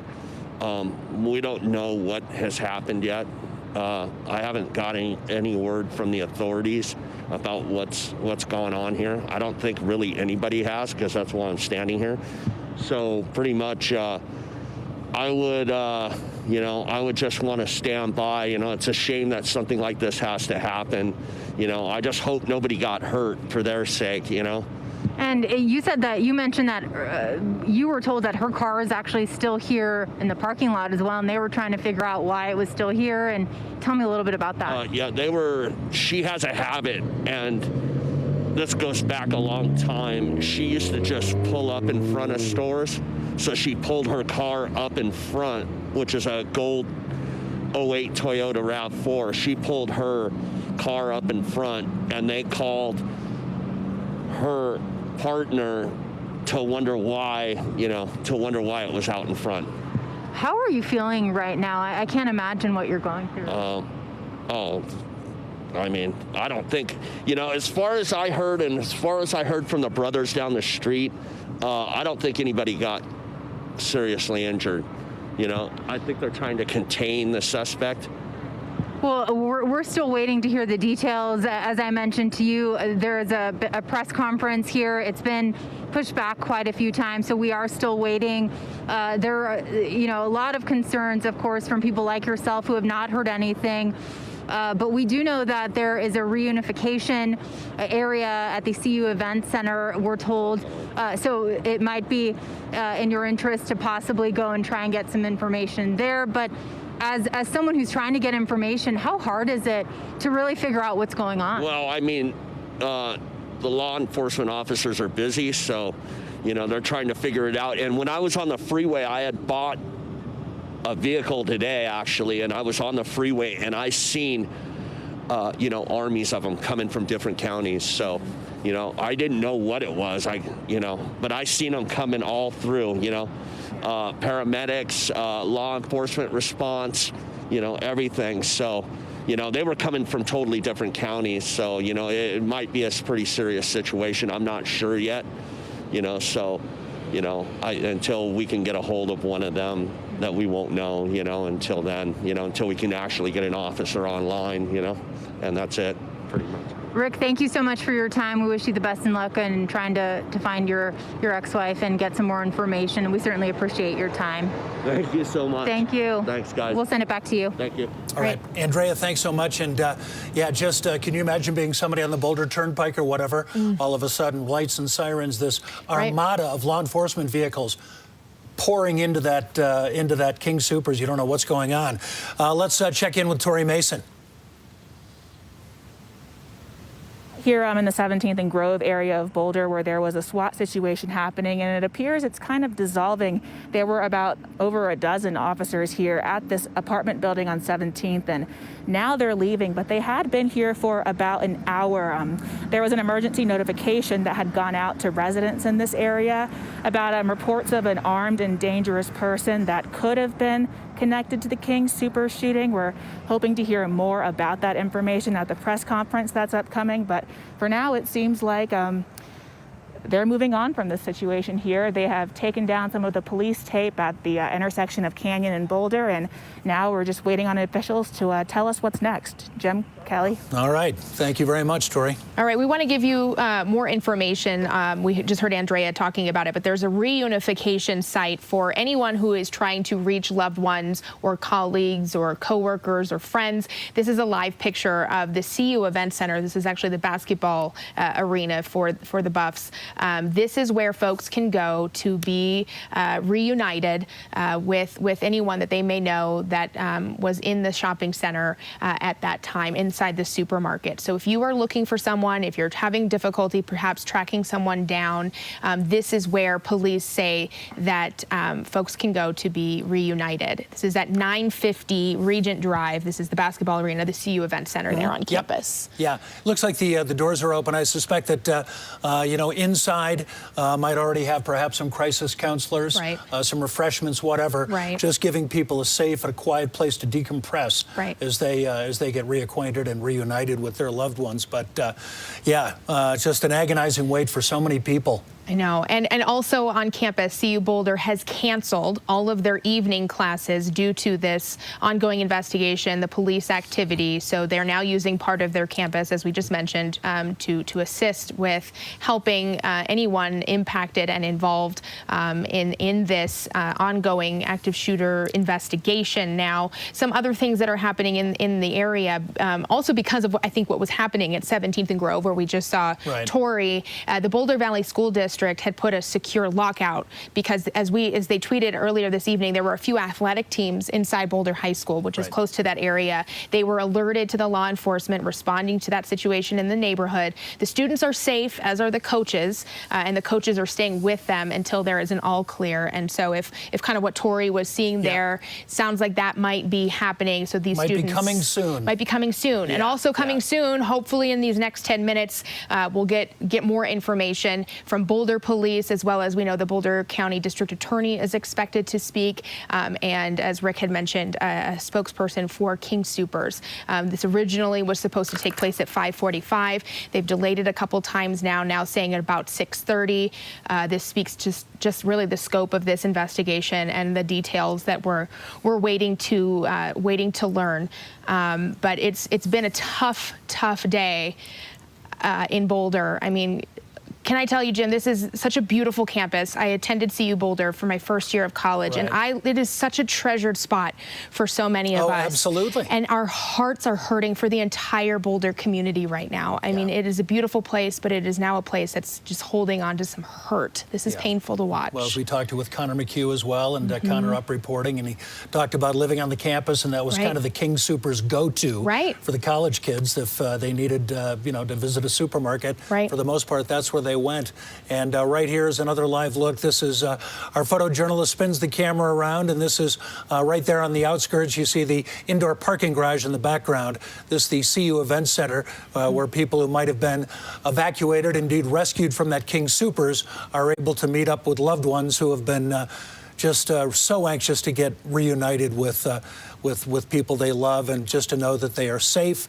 And as we've talked about, at some point they'll be able to pick up those vehicles that they took to get to that King Soopers. But with that active investigation, that scene's going to be hot, if you will, for quite some time as they get all the evidence that they might possibly get, especially as Rick Salinger has been reporting, talking to people who told Rick, and these are people who were on the scene, that to them it seemed as if the shooting began outside instead of inside. So that's probably what we'll find out, certainly, at the news conference. Yeah, I mean, it's got to be so difficult to think that you're going into a grocery store just to pick up. I think one customer told Connor, "I'm going to go pick up some chips and some drinks." You know, there was a couple that Alan and Rick spoke to that they went in, married couple, and then they went and separated.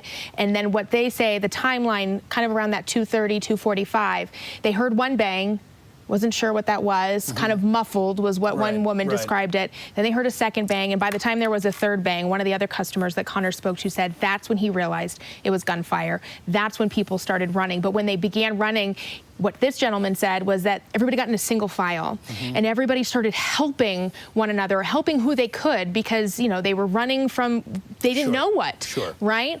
And they saw some older customers that maybe one person said that he wasn't sure that this woman heard what was going on. And that kind of speaks to, Jim, that the muffled sound perhaps of these bangs, of this gunfire, of whatever it possibly was in that moment. But then the rapid response from agencies not only located in Boulder and in Boulder County, but from around the entire metro region, from as far away as Denver. We had helicopters come from Greeley just to help respond to this scene. You're looking at video from earlier this afternoon where you can just see the number of police vehicles, deputy vehicles, fire trucks, SWAT teams that came from Jefferson County. This is so earlier in the evening. And here we go. This, that Jim, could be you and the first person we saw removed from that scene. Right. And then this person here, we saw right around like 3:30 this afternoon, I believe. This person who, I know this is kind of difficult to see, but that is blood running down his right leg. But what you can't see from this vantage point, but you'll see here in a second, this is the handcuffed person who was loaded onto an ambulance and presumably taken to the Boulder County Community Health, the local hospital there. We don't know his involvement. This is something we are, of course, hoping to get answers on here in about 5 to 10 minutes from that news conference. But this person is one of the people we saw leave this afternoon. Jim, you and I watched that live from the view from Copter 4. We saw that gentleman who came out with his hands up. Then in the next half hour, 45 minutes following this, that's when we started to see more customers and employees safely escorted. Saw more customers, but Kelly, this remains the only person we saw loaded into an ambulance. Didn't see anybody taken over to the helicopters at the Fairview High School parking lot. Remains the only person we saw who actually, at least from what we could tell, left the grounds needing urgent medical care. And this person, who we think was a suspect in the shootings, was taken to one of the 2 local Boulder hospitals via ambulance, and there he is getting loaded onto the gurney, still handcuffed.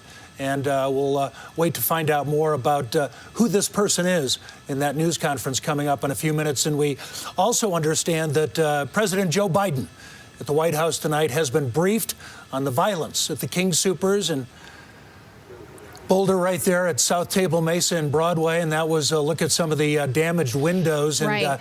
We know that with the gunfire, we suspected that those might have been blown out by gunfire, and in fact, we did see a bullet hole We did. in one of the windows. And that's actually, the bullet holes, I know, Jim, are actually part on the windows on that left side underneath the left King Soopers sign. But you can see here in this video, Jim, this is the view from Copter 4 from earlier, where you see both of those SWAT vehicles.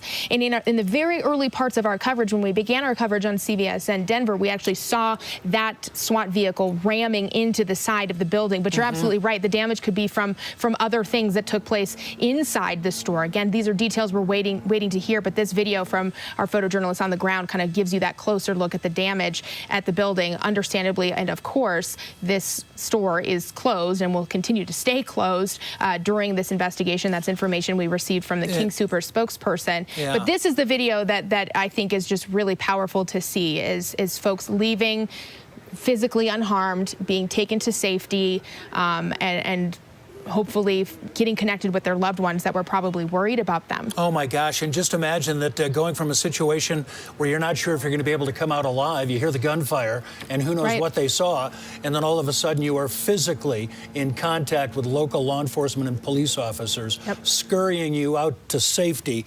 That just has to be just an amazing feeling to know that you had survived. Oh, but it's got to be chilling at the same time. We have a team of reporters continuing our breaking news coverage, and that includes Alan Janae. He is standing by at the Whole Foods where we are awaiting this news conference. Alan? Well, we're outside the Whole Foods where we do expect the news conference to start, we think, shortly, but of course it has been put off a couple of times so far as we're waiting for the authorities to come out and deliver the news that I'm certain that they don't want to have to deliver. And that is the details of what has happened today, how many people may have been lost in this, and the potential arrest of a suspect involved. The police who are arrayed along the road here, this is 93 and Broadway, are certainly not busy now waiting. There's a lot to go through at the scene. You're taking a look at the reporters who are also arrayed here, awaiting the start of this news conference, which initially was going to be at 5:45, but has subsequently been pushed back to 6 o'clock and now 6:30, which is 3 minutes from now. And it does not look to me like there's any movement that would indicate that it's about to start at 6:30 either. We're going to hear from several people, including a King Soopers spokesman, as well as Kerry Yamaguchi, who is a commander with Boulder Police. And we'll also hear from Michael Doherty, who is the district attorney here as well. They're probably trying to get their messages straight, confirmed, and make sure that the information that they have to share with people are accurate. The difficult part, no doubt, for authorities right now is that they're in the process of delivering some very bad news to some families, potentially, if there are people dead in this incident today. So we're standing by here, awaiting the start of this. We'll keep you updated on whether I do see any movement, but some of the spokespeople who were here, candidly, have backed off a little bit. And so that makes me wonder if our delay is going to be even more significant as they try to get things set to come out and tell the public what happened today at the King Soopers here in Boulder. Certainly an anxious community awaits and an anxious country. We know, Alan and Kelly, that if you're following social media, obviously all over the country, people tweeting about the incident, been a lot of discussion, a lot of people using it to launch into, gun control and things like that. But right now, the most pressing information that we want to hear is just the human loss, where the investigation stands right now. What did indeed happen over at 17th and Grove? Is that an indication that you think somebody did indeed leave the premises after perhaps squeezing off some rounds at the King Soopers? So much we want to hear about, but we just have to wait. And I think it'll certainly take some time to understand a motive as well. I know a lot of people are going to be asking questions as to why and who, and I think we had heard from some customers that said that it didn't, or at least I think you had shared some coverage from the Denver Post where a couple of customers there had said didn't seem like he was targeting or maybe spraying, and by that, like, just spraying, Exactly. with bullets. Exactly. Right. Okay. Yeah, which might also be an indication of perhaps what kind of weapon was used in this. But Right. that's also something that I wouldn't be surprised if they address what type of, was there more than one weapon? Right. Indeed, if there were two shooters, there was more than one weapon. Right. But if the person who was inside the store causing that type of human physical damage had more than one weapon, we'll find out. And we have the press secretary, Jen, who has been tweeting, and she says that the president, and I know you mentioned this, Jen, but just to reaffirm just kind of the obvious national attention and, of course, global attention to what's happening in Boulder, Colorado right now, is that the president has been briefed on the shooting, and he'll be kept up to date by the team as there are any additional developments. And those developments, we hope, in some way will be delivered to us here shortly, where we can give a few more details as to what took place in Boulder today, beginning at about 2:30 this afternoon, when people were just at their local grocery store, and for whatever reason, a gunman opened fire. Yeah, the first tweet going out from Boulder Police at 2:49 p.m. And also heard from Colorado Congresswoman Diana DeGette, Joe Neguse, whose district includes the city of Boulder, obviously extending their condolences to victims, families, and like all of us, extending great gratitude for all the emergency teams who responded to secure the situation. Right now, we're back at the scene of the King Soopers, and these are some of the remaining law enforcement officers. Hundreds were summoned to that quiet supermarket on the south end of Boulder at about 3 o'clock this afternoon. And we've already seen some SWAT units leaving, and we'll follow these folks for a little bit longer, but not sure exactly what their situation is. But it looks like they might be from a different county. Well, that's Boulder County there. Boulder, okay. Yep, that's Boulder County, and you see the Boulder County Emergency Squad. That's their command post. But Jim, to kind of speak to what your point here is that from across the region, across the Front Range, there were first responders. There were also Jefferson County SWAT. We saw Denver Police, Westminster Police. Of course, obviously Boulder County Sheriff's deputies, as we just saw with that vehicle. And then Flight for Life helicopters that came from Greeley as well as Fort Collins. This is a multi-agency response, and they made a very large perimeter in this area. And going on, 4 hours later, there is still very much an active scene. Roads blocked off in this area. This King Soopers is located off of Table Mesa near South Broadway. Here you can see, I think even Colorado State Patrol has come to assist, especially with the traffic and the roadblocks. And then that's Boulder Search and Rescue crews there. I believe, Jim, if I'm looking at their equipment correctly, and kind of what we saw earlier this afternoon, they're the ones that were flying the drone. Yes. And I think that they obviously use that to kind of help understand, the scope of the perimeter, and to help obviously with their tactics of approaching this investigation. Yeah, we all see so many law enforcement officers pour into a scene like that. Right. And all of them willing to help in any way that they can, but certainly some have gear, some have special equipment, special training that lets the commanders tap into that skill set to get information that they might not be able to get from anybody else. Right there, looking at looks like a car it's up on one of the curbs. We don't know if that has anything to do with the investigation. Well, I think that one thing that Connor McHugh had pointed out, he said in his drive from the metro area into Boulder there, he said that he saw what appeared to be undercover vehicles. So potentially that could be something that's involved here, but we of course don't want to reveal any of that. These are, again, first responders from across the region that came in to help with this active shooter, that alert that went out at about 2:49, and then now an active shooting investigation. Okay. Yeah, we're told that the people who will be speaking at the news conference that we're expecting includes Michael Doherty, the district attorney for the city of Boulder and surrounding area, also Kerry Yamaguchi, Boulder Police Department commander, and also Alan Janae mentioned we might hear from Kelly McGannon, who's a longtime spokesperson for the King Soopers chain here in the state of Colorado. So there's Alan in the background, and we are still waiting for this news conference to start. And we've been waiting a long time for information. We are finally going to get a lot of it. Hello, Alan. Hi, Jim. Yeah, they just came out and told us that they're just a couple of minutes away. They do have to drive over, and we're a distance of about well, I'd say 1,000 feet from the King Soopers currently. And so they'll be driving over and then starting the news conference. So that kind of gives you an estimate as to how much time it will take Alan, for them to get over here. Yeah. Alan, is it Terry or Kerry Yamaguchi with Boulder Police? Kerry Yamaguchi, commander with Boulder Police Department. Okay, thanks. You also mentioned we might hear from Kelly McGannon, a King Soopers spokesperson?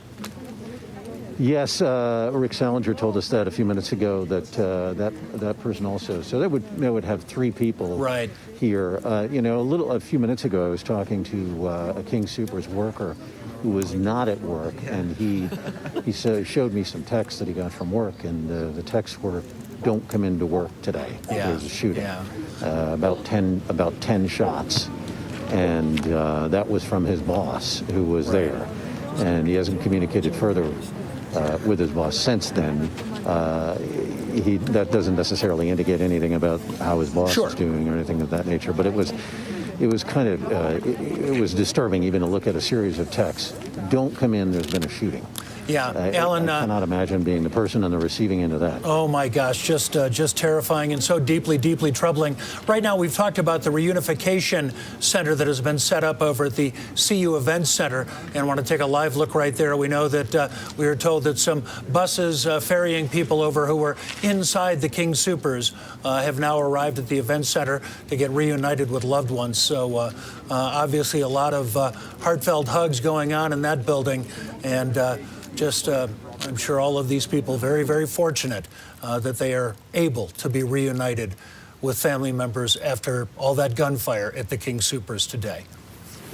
And I think it's worth mentioning, Jim, you and I have reported sadly on situations like this over the last several years that we've been working together. And information can spread quickly, and information can be put out on social media that is not accurate. And I think a lot of speculation can happen in instances like this. I mean, I know we live in an era of instant information and we want the details right now, but something like this is extremely sensitive and it can evolve very quickly.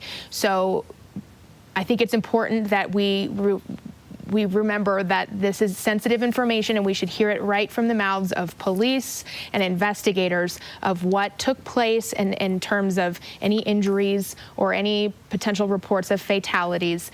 We need to wait to hear that, from these investigators. This is back a live look from the exterior of the King Soopers, and we still continue to see some officers in that area. Obviously an awful lot of investigating has to go on that will show them what happened inside the store. And there's one of the reunification buses, if you will. It's the Buff Bus that's used extensively on campus and the surrounding neighborhoods to get CU students to and from their classes. And today it was deputized, if you will, to take some of the people who were inside that King Soopers over to the CU Event Center on campus to be reunited with loved ones. I think it's been interesting too over these 4 hours that we have been reporting on this situation. We're hearing from lawmakers that are sharing their thoughts and prayers and sharing messages of their gratitude for the numerous first responders that are bravely responding and have bravely responded to this active shooter situation. And we've heard from a number of people who were inside the store at the time, and then even from family members who knew that their loved ones were inside the store. And just the emotion that comes with something like this. I mean, this is hard to stomach, and Colorado has seen this time and time again, unfortunately. And, I think that it can sometimes be hard to cope, and it can sometimes be hard to hear, thoughts and prayers, but this is happening, and it's happening in our community. It's happening, sometimes way too close to home. Like we heard that gentleman say, he says, you don't think it's going to happen to you, but when it's your family, this hits hard. This hits really hard. And the news we anticipate that we're about to hear is going to be so difficult for some of our friends and neighbors here in Colorado. And I think that's just it's just heartbreaking, Jim. It's just really hard to see this. And in fact, Kelly, ironically, even in the newsroom over the past few months, I've heard a lot of us who've been following Colorado news for so long and have, just had to live through the horror of some of the mass shootings that we've endured as a Colorado community. We've had some big news, the storms, most recently, the wildfires, what have you. But actually, people remarking, it's been such a relief not to have to report on an incident specifically like this, because they've continued to happen around the country, and we've kind of been pinching ourselves, if you will. We're a big metropolitan area and have not had to deal with something like we're seeing today, and here it is back at us. Right, and this is now a live picture of where this news conference that's been delayed a few times, and they said 6:30, now 6:40, but we're hoping to get information, some details. We have a team of reporters standing by, including Rick Salinger and Alan Janae, who are there for us now. This is back at the scene. This is a live picture. Speaking of the emotion, Jim, that comes with responding to this embrace. Can we talk about that? Even hugging people within this last year has been something that so many of us have gone without. And she's wearing a mask. This person is wearing a mask as she's holding and comforting this other person. This is back at the scene outside that King Soopers. This gentleman and this woman clearly emotional over what has happened in this community today. Yeah, and we'll never look at life quite the same way again. Right. Having endured something like that, and wiping away tears, certainly tremendously emotional for anybody who was inside that King Soopers and is now relaying that tragic story to family members, and it could be an awful lot of hugs, especially as we saw over at the CU Event Center as people get reunited over there. Right. We do have a statement from Colorado's Attorney General Phil Weiser, and this came out late today. Quoting Attorney General Weiser, "I'm deeply saddened and angered with the news of another tragic shooting in Colorado. I'm thinking of all our fellow Coloradans in Boulder who were affected by the unspeakable violence that occurred at King Soopers on Table Mesa. As we learn more about the incident, I'm thankful for the brave law enforcement officials and first responders who are assisting victims, securing the scene, and putting themselves in harm's way. Our office standing ready and is committed to help in any way that is useful." That out just moments ago from Colorado's Attorney General Phil Weiser. This is back live picture at the scene, the original scene of this shooting, the King Soopers that's on Table Mesa near South Broadway. You can see the Boulder police presence is still strong there. A number of officers in that parking lot. They had extended the perimeter, that caution tape and the do not cross caution tape that you see there blowing in the wind, the crime scene tape. They had kind of pushed that further and further back. And I mean, this is going to be a long investigation, and this is going to take a lot of time to get every detail that can be shared with the public. And Boulder police had put out in one of their initial tweets when they had said that they were going to be holding a news conference that was supposed to begin about an hour ago and then continues to be delayed. But they want folks to know that there is a lot of information and speculation that is happening on social platforms right now. So be wary of that. Hear it directly from them. We are on the brink of having a live news conference with investigators, with Boulder Police, the Boulder County DA, and a spokesperson from King Soopers. And those are the voices, that's the information that's going to be accurate. And some information to report, Kelly. We know that some of these officers who were assigned to the King Soopers earlier in the afternoon were called away to a second location. There was word of a possibly armed and dangerous individual, perhaps holed up in an apartment complex over at 17th Street in Grove, not too far from Boulder High School. Right. People in the area were told to shelter in place.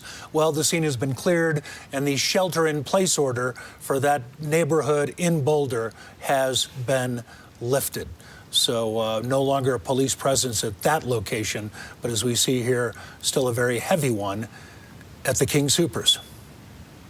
Yeah, and that scene, that former scene, if you will, that was at 17th and Grove, that also caused the Boulder Valley School District to put Boulder High on a lockout. There were some athletes there, and they had to shelter in place, if you will, inside the school. Their coaches were there. They said everyone was safe, that everybody was staying together. So with that all clear from that scene, those students will likely be able to go home to their families soon. But that also speaks to just the ripple effect. This doesn't just affect the grocery shoppers and the employees that were inside the store at the time of this shooting. This has a ripple effect across the community.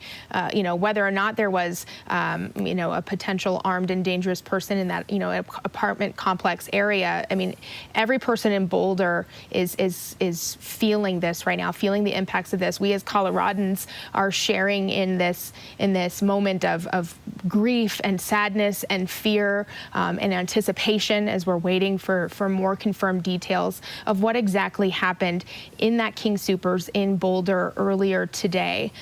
These are live pictures from our crews on the ground. We have multiple reporters there that are gathering as much information as they possibly can, who have been speaking with customers who were inside the store, speaking with loved ones who were waiting to hear from their family members, including a family that came to the King Soopers, was at the pharmacy. They saw someone, they say, get shot and then had to hide in a coat closet until they were rescued by first responders. That family member telling us that his family is okay, that they're not physically harmed, but there's a lot of emotional scarring that is going and trauma that comes with, sadly, something like this. There you can see, I know it's kind of blurred, but Erie police among the dozen or more agencies that have responded to this grocery store shooting, the King Soopers shooting. The Whole Foods that you're seeing there, that's the location of where all the media is gathering. That's where Boulder police have decided they want to have their news conference that we're waiting to start here any minute now. They've been delaying it and delaying it. The first was scheduled, the first was 5:45. 5:45, yeah, so an hour ago. But I think that there's just so much sensitive information that they're having to gather, and of course they want to make sure that it's accurate, and it's going to be sensitive. It's going to be tough to hear, and I think Rick Salinger is who said it. Sometimes it's when you're watching TV that you unfortunately learn some devastating news, and that's not how oftentimes investigators want to share what has happened in a community. Among our team of reporters there is Andrea Flores. Let's get to her now. Andrea? So again, we're at the intersection of Broadway and Table Mesa, and you can see as the sun starts to go down, we still have quite a big presence here. And we've been talking to folks just for the last several hours, and everyone's still waiting to hear some information. As you can see behind us, we have some SWAT team members, it appears, here walking across the street. It's interesting because we heard and we saw the SWAT team leaving earlier, and then about 30 minutes ago, we saw a few SWAT vehicles coming back through the intersection and parking in the parking lot here at the King Soopers, where this investigation continues. So you wonder why we're seeing some crews that have left and then law enforcement coming back. And again, we are continuing to see these just different levels of law enforcement, things that have reopened, things that have remained closed. We had some buses here. Those were escorted out of the area earlier. We are starting to see some traffic through the area, and they are letting folks in slowly but surely. But as you can see, we're seeing some movement here with some fire department vehicles. We have some crime scene investigators here moving through this intersection. So again, still an active scene here. Folks encouraged not to come into the area of Broadway and Table Mesa for at least probably half a mile in each direction, because we are seeing significant traffic impacts here. But as you can see with the naked eye, we have dozens upon dozens upon dozens of law enforcement vehicles. If you look on the other side, Mark, here of Table Mesa, you can see just a long line of patrol cars there that remain on scene. And it is likely that this investigation is going to last several hours into the evening. And of course, we've been here for several hours trying to get some information. But the biggest update really is going to come from that press conference that, as you mentioned, initially scheduled for 5:45. And now an hour later, we are still waiting waiting to get those details. But folks coming in and out of the area looking for loved ones, residents who live in the neighborhood. There's a lot of apartments, a lot of houses here. A lot of people heard and saw this scene as it unfolded and still waiting like the rest of us to try and get some of those details as we wait on Boulder Police to give us an update. And Andrea, it's remarkable. You talk about the interagency response and cooperation. We know that an awful lot of training goes in where agencies work together for an incident like this. It's remarkable to see it play out and to know that there are some brilliant commanders who can keep it all under control. And we're going to go now over to Alan Janae. He is at the area of the news conference, and it sounds like folks are showing up now, Alan. Yeah, they're slow walking over here, and they probably will appear in the frame of our camera any moment here. These are the people who were involved in conveying this news about this shooting, how bad it was, and what's happened. We'll hear from Kerry Yamaguchi, the commander with the Boulder Police Department. We'll also be hearing from the district attorney as well, Michael Doherty. The DA had a little bit of business to finish up before they came over, but here they are now approaching our microphones here. So we have a separate microphone on our stand here. Our photographer, Robert Sanchez, zooming in, and we'll go ahead and listen in from this point. In front of the line. In front of the table. My name is Dion Waugh, DIONNEWAUGH. I'm the Public Information Officer for the Boulder Police Department. We're going to have 3 speakers. Commander Kerry Yamaguchi with the Boulder Police Department is going to speak first. It's Commander, and it's KerryYamaguchi.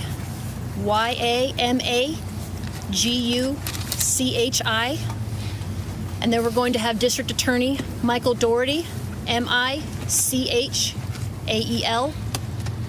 DOUGHERTY. And then we're going to have Kelly McGannon from King Soopers speak. It's KELLYMCGANNON. After they speak, we will take a few questions. But please understand we're in the very early stages of a very large investigation that is going to take some time. So we will not be able to answer a lot of your questions. So with that, I'm going to turn it over to Commander Kerry Yamaguchi from the Boulder Police Department. Good evening. Can everybody hear me okay? As Dion shared, we had a very tragic incident today here at the King Soopers. There was loss of life. We have multiple people who were killed in this incident. And I am sorry to have to report that one of them was a Boulder police officer. During this trying time, I would ask the media and the public to honor the privacy of the officer's family and his co-workers here at the police department. I will also share that we got tremendous support from our fellow law enforcement agencies, both in Boulder County, which some of them you see behind me, the FBI, ATF, and other Denver metro agencies. Without that quick response, we don't know if there would have been more loss of life. I can share with the public today, or this evening, that there is no ongoing public threat, that we do have a person of interest in custody. That person was injured during the incident and is being treated for the injuries.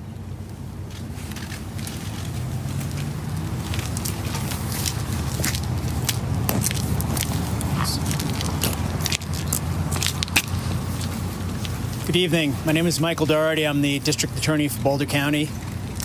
This is a tragedy and a nightmare for Boulder County, and in response, we have cooperation and assistance from local, state, and federal authorities. This will very much be a coordinated effort, and we will stand united in support of the victims and their families to ensure that justice is done. It's a very early stage in the investigation, as you've heard, and we have a lot of work to do, but we'll be giving out more information as that becomes available and as we nail down the facts here. As Commander Yamaguchi said, there is an individual in custody currently with multiple victims and we'll be doing everything we can to fight for them and their families to make sure that we reach the right and just outcome. Thank you.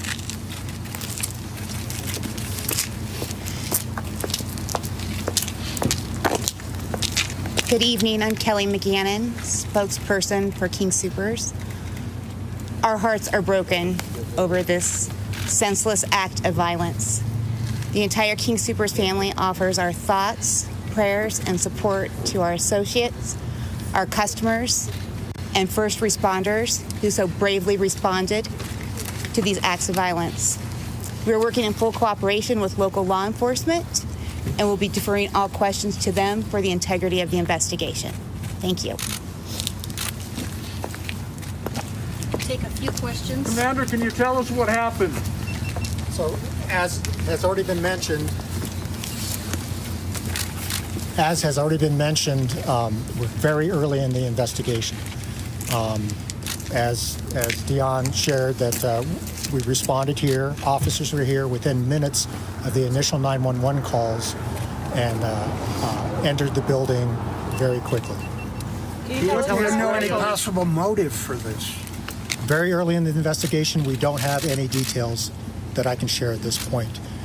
There will be additional information released as it's gathered and it's appropriate to release, but that will come from the Boulder Police Department. How many other people have died? Can you confirm the number of deaths? When did the call come in? Just before 3 o'clock? Just before 3 o'clock today. Can you tell us how many people have died? We're very early in the investigation. We are still processing the scene. Do you know if the shooter said anything as the shooter entered the building? That will be part of the investigation. What happened on 17th Street? That was unrelated, we believe, to this incident. Is there only one shooter? We're still investigating. Were there injuries in addition to those who were killed? Were there injuries in addition to those who were killed? So at this point, the only injured party we are aware of significant injury was the suspect. We know of no other serious injuries at this point. Can you tell us information about the suspect? No. Commander, do you know if there was any relationship between the gunman and the people that were shot? That will be part of the investigation. When you say multiple fatalities, can you tell us how many? No, we don't know. They're still processing the scene. Are there more than 5 in the store at the time? Don't know. How many in the hospital? Multiple people in the hospital? Or dead? Don't know how many are at the hospital currently. I know for sure there is one. Commander, was there video of the video cameras that might have taped what happened? That's all going to be part of the investigation. Does this man have any connection at all to King Soopers or any of the workers? I'm not aware of that. I don't know. That's part of the investigation. Was your first call of a man and an active shooter in the parking lot, then it moved inside? So I haven't had a chance to review any of those calls, and so I can't tell you in what order things were reported to us. Was this man wearing military gear? I'm sorry, I got 2 questions. Military style, was he wearing military style gear during this? Don't know. That'll be part of the investigation. What about the weapon? Don't have information on that. As I said, the crime scene folks have just very recently entered the crime scene to start processing. Is the shirtless guy the person of interest? The shirtless man who was seen taken out in handcuffs and put in an ambulance? Since I would be speculating of who you're talking about, I can't confirm that. I don't. Commander, not to be critical, but it's been more than 3 hours since you got the call. You can't tell us how many people are dead? I don't have that information right now. Does anybody? That'll be part of the investigation. Is the suspect at Boulder Community? So if I could just interject one moment, there's a lot of investigation already underway. A lot of things are being realized as the crime scene's being processed, including the number of victims, which is known to police investigators. But I want to stress that victims' family members are still being notified. So we're being really sensitive to the victims' families. So I appreciate Commander Yamaguchi not giving out more information at this point. But even for the facts of which we're certain, those conversations are going to happen with the families first. Those conversations are now taking place. Still can't estimate how many victims? We're going to be talking to the families first and then giving out more information. I don't see the connection between the two. Okay. Well, Boulder Police Department's going to be giving out that information. I recognize the need to get the information out as soon as possible. I do. But I also recognize that we have one suspect in custody.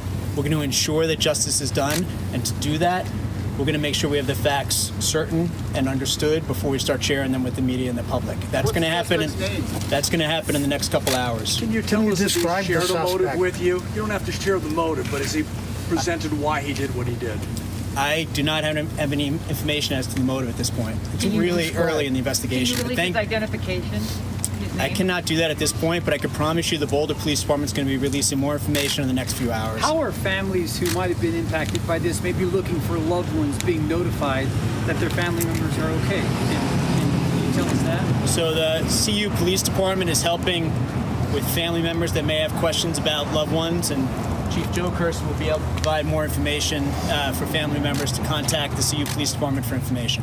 Is the suspect in custody currently scheduled to appear in court? So there is a suspect in custody. There's no scheduled court appearances yet. Have there been any charges that have been filed? Will any charges be filed? Well, the suspect is being treated medically at the hospital right now. I can promise you that we're going to ensure the right thing happens with this case. Do you only have one from the Boulder area?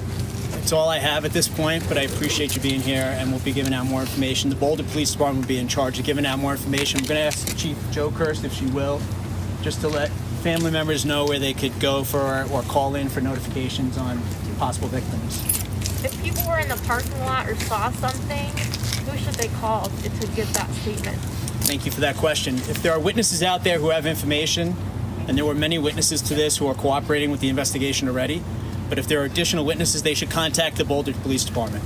But let me turn it over to Chief Joe Kirst. So if there was witnesses that saw this event, they can contact 303-441-3333, and that's the main number to the Boulder Police Department. Say that one more time, then, sir? Yep, no problem. 303-441-3333, and that's the main number to the Boulder Police Department. If there's family or loved ones that have questions as well, they can contact that main number, and they'll be sent an address in regards to additional information there. Chief, can you talk to us about the courage of your officer? We're told he or she went back in, saved lives by what they did. And that's all the questions we can take right now. I know we wanted more information, but we don't have any more information we can share at this time. We will continue to post all information that we can on our Twitter, and we will announce the next press conference as soon as we know. Will there be a procession? How you don't know how We are hoping to have more information to release later this evening, yes. Will there be a procession for the fallen officer? John will probably want to know if we should stay on scene or if we should go home. I will find out and we will let you know. Okay. How long will this place be blocked off?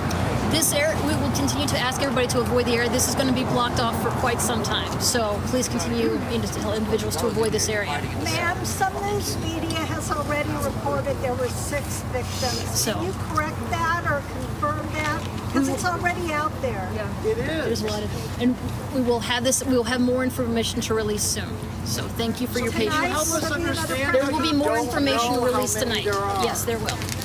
Is it a man suspect? So you've been watching a live news conference on today's shooting at the King Soopers on Table Mesa that took place, as the police just told us, that they got the initial call just before 3 o'clock today. Certainly a lot of questions by not only reporters that are there, but of certainly the public that want to know a little bit more about what happened. But the few confirmed details that we can share is that Boulder Police Commander Yamaguchi said that there were multiple fatalities, and that does include one Boulder police officer, but they will not confirm the exact number. We do know that the suspect is in custody and is receiving medical treatment at an area hospital. They're not giving us any details on this person either. And one thing they did say, the only person injured to the point of needing emergency medical care was the person that we saw being led away in handcuffs, bleeding badly, down to his underwear or shorts or what have you. And that was indeed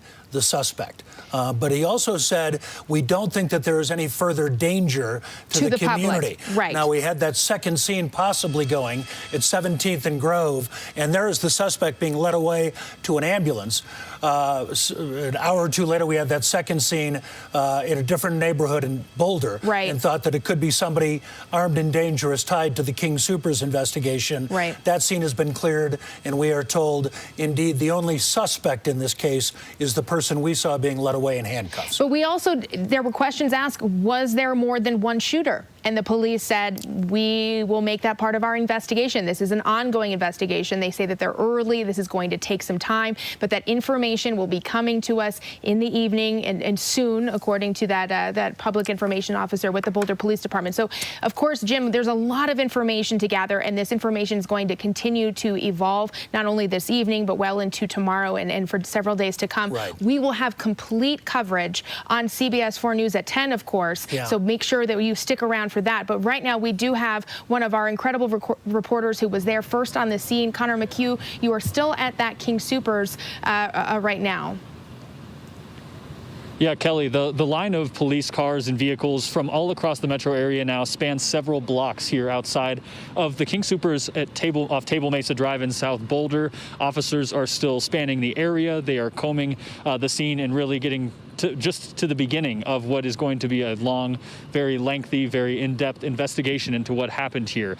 We were here very early on and spoke to people as they had just come out of the King Soopers earlier this afternoon. One gentleman we spoke with heard the shots and ran right out, says that there was some collaboration between people inside, and in those scary moments they were helping each other to get out and to safety, even telling employees that didn't know what was going on that they needed to get out into safety. We also spoke with another gentleman who his son-in-law was inside with his daughters and actually watched one of those victims get shot by the alleged shooter. Just a really harrowing scene for anyone involved inside, and for the people and the loved ones who were wanting to check on their loved ones who were inside as well. Again, we've been out here all day, and still this many hours later, we're continuing to see more people, more police officers from different agencies all around the metro area. We've seen Arvada, we've seen another Jeffco SWAT team show up here in the last hour. It's going to be a very active scene for a very long time tonight, and we will continue to be out here and keep you updated. All right, Connor, we certainly appreciate your reporting, and we'll look for you tonight on CBS 4 News at 10. So at this point, Kelly, we know one confirmed fatality. At least we know that there was a Boulder police officer who was killed in a shootout with that suspect. And as you point out, we saw the one suspect being led away. Could have been a second. Could be among the deceased. We don't know that just right now. But multiple victims and loss of life. That was from Kerry Yamaguchi, the Boulder police commander.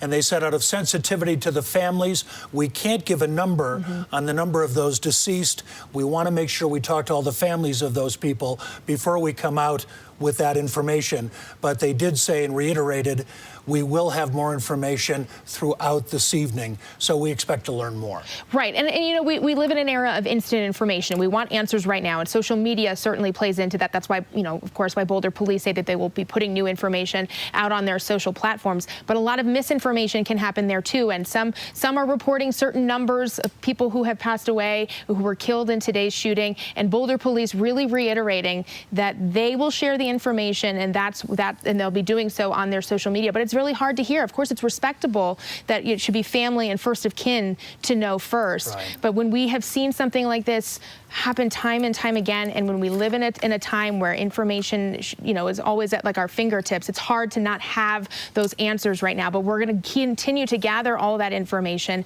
and bring it to you as quickly as we can. But it's kind of like the district attorney said, this is a tragedy and a nightmare. There is so much that has happened in this community within these last, 4.5 hours, and there is a lot of information that they need to gather before they can share what is going on or what has happened, with this ongoing investigation. Yeah, absolutely. And we know that there will be more news forthcoming tonight and in the coming days. And we also know that it's going to be painful news.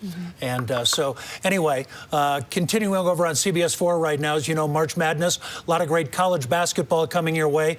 We will have all the latest information on the investigation into the King Soopers shooting in Boulder coming up on CBS 4 News tonight after the basketball coverage.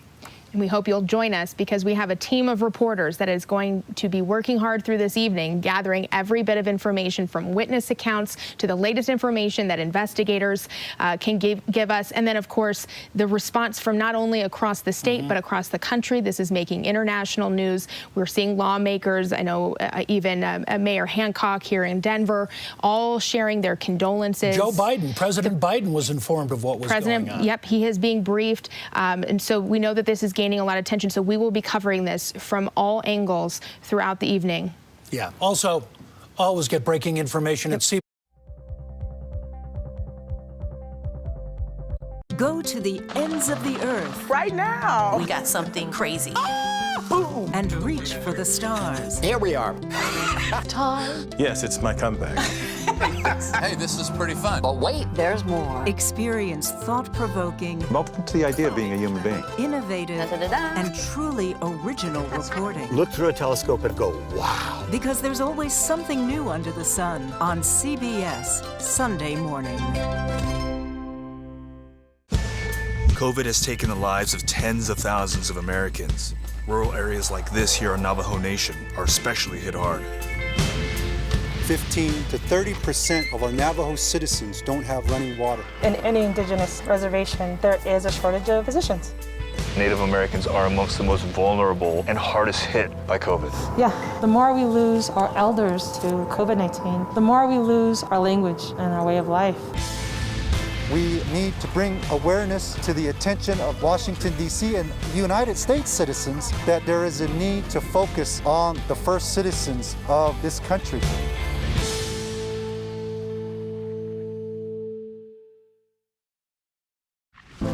In 60 years, we went from about 100,000 factory workers to probably about 7,000.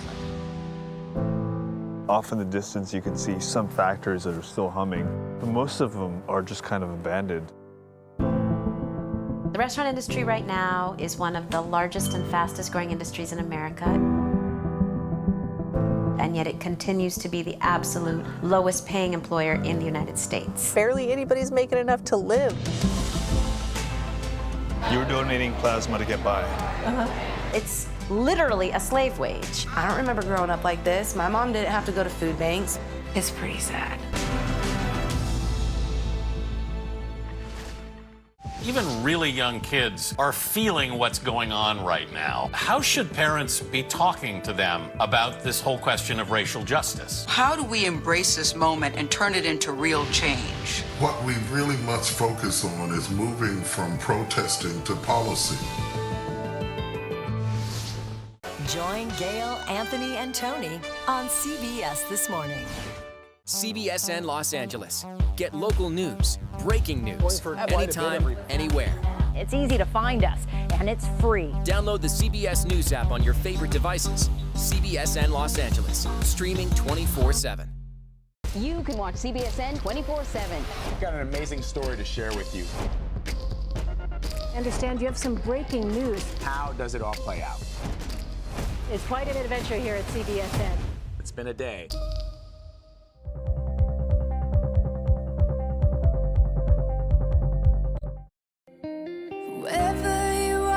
The world's largest rainforest is on fire. This is really just a fraction of what business was like prior to COVID. You can say what you like. How far are you willing to go to ensure QAnon prevails? To the ends of the earth. The rest of my life. The Christian right, they're not advocating for everybody's religious liberties. They're advocating for theirs. CBSN Originals, stories that challenge what you know. Do you see any room for gun legislation? No. Take you deeper Why do people deny science? and broaden your understanding of our world. Where would you be now if the judge looking at the photos made the same mistake that the artificial intelligence did? I'd be in prison right now. CBSN Originals, breakthrough documentaries, streaming free on CBSN and anytime on the CBS News app. An original documentary on CBSN. The battle to defund the police. I do see the good in what policing is, but we have to work to get the bad out of it. another person get brutalized by the police. How can you block that out? Hey, hey, oh, oh. These crazy crowds have got to go. Because everyone doesn't do what they're supposed to do. So to say you don't need police officers, okay, I think we do. We do in my neighborhood. An original documentary on CBSN. Download the free CBS News app to watch. It made us rethink how we run elections in this country. The U.S. death toll passed 225,000. Do you trust the Postal Service to deliver your vote? I never have. Millions, probably, of illegal people voting. A lot of dead people. Stop inspiring people to commit potential acts of violence. Someone's going to get killed. Very important. Vote, vote, vote. Everything that we fight for is on the ballot. We are witnessing history in what can only be described as a national disgrace. We can resolve our differences non-violently. We need to get that faith back. Download the free CBS News app to watch. I'd spend all my time on the internet, and it always seemed to take me deeper. Even innocuous video games and social media have become rabbit holes to radicalization. My son was scrolling Instagram, and I saw Hitler. He liked it, he passed it. They post a picture of this black guy getting lynched. Right under it, it says, equality is a myth. There's mass shootings going on. People are dying every day from gun violence. I don't give a shit. Extremism can be more appealing to young people when you make it kind of fun. That's what we saw the alt-right do. I went from being a libertarian to being a conservative, and then at the very end, drifting into white nationalism. I don't know that parents realize that kind of thing's happening.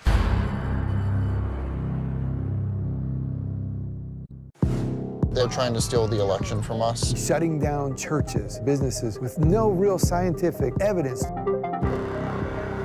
It's a big obsession among the right wing that people are out there trying to get your children. We're literally rescuing our world from an evil satanic cabal. A conspiracy theory is implicitly trying to address suffering and pain that people are feeling. Far-right QAnon has spread like wildfire, gaining traction on social media platforms across the country. So they've gamed the algorithm? They have gamed social media as a whole. I stand with Q and the team. Together, we can save our republic. Save our children! We're not going anywhere. We're just getting started. Download the free CBS News app to watch. Washington Redskins under pressure from sponsors and advocacy groups. Hey, hey! These racist statues gotta go! Protesters tearing down memorials to the country's racist history. Changing the name of sports teams is a kind of distraction from actual justice and political change. Institutions love it. Please fight about the statues. They know that at the end, the structure will remain unchanged. Logos and mascots may seem like a distraction, but they symbolize racial oppression. A logo change is just one step in a much bigger process. Is this a moment of reckoning? I think it can be. An original documentary on CBSN. Only God can fix the problems we face as a country. The right's fight for a Christian nation. We love God, but we also love this country, and we're going to fight for it. They gave me the ultimatum: if you pray on the football field, we will suspend you from coaching. White evangelicals make up about 25% of the United States population. They are a significant voting bloc. It is Christianity or nothing. There's no tolerance, acceptance of people of any other faith. What's troubling about the Christian right is the investment really seems to be in amassing power.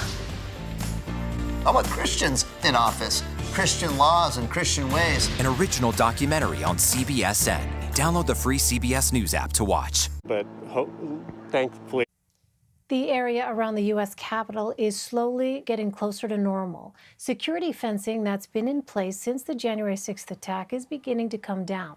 But the investigation is still ramping up, and more serious charges could soon be brought against suspects. CBS News congressional correspondent Chris Van Cleve has the latest. Tonight, the enormous security perimeter around the nation's capital is shrinking as some of the fence line is coming down and razor wire removed. It's been 2.5 months since the attack on the Capitol, and the number of those facing local or federal charges continues to grow. More than 400 so far, including over 100 charged with assaulting police officers. And new leads are coming in after the FBI released these videos of people violently sparring with police outside the Capitol. On 60 Minutes Sunday, federal prosecutor Michael Sherwin told Scott Pelley some members of militia groups may soon face charges of sedition, the crime of conspiring to overthrow the government. I personally believe the evidence is trending towards that and probably meets those elements. Members of the Oath Keepers, 3 Percenters, and Proud Boys have been charged with conspiracy to organize, travel to Washington, and breach the Capitol. Do you anticipate sedition charges against? Opened the emergency door, and I think we were the first to be out because we triggered the alarm in the store, and I looked in a couple aisles to see if there are people that were in there, to warn them, hey, come over here, the exit's over here, and there was an old woman. I don't even think she knew what was going on because I don't think she could hear anything or if she was just in shock. But she managed to come over to me eventually, and my primary focus was on her. So I went out, made sure she was far away, and then came back. And a couple more people came out of the exit that we were at. And there was another dude that was with me. We were just standing outside, making sure people were getting out. And then I saw probably 60 people walking around the back of the store. And I was like, guys, pick it up from there quickly. Yeah. So for me, I heard about the same thing, but I was standing at the back, and the first thing I saw is people running towards the main entrance, down the aisles, and then I saw him, and so then I went out, and I was out by the time he went back, but I was just running with people back to the building, so we were behind a building just in case he came out. Was there panic or was it calm? Describe the scene. It was definitely panic. I think a lot of people just didn't know exactly where he was or where he was going to be.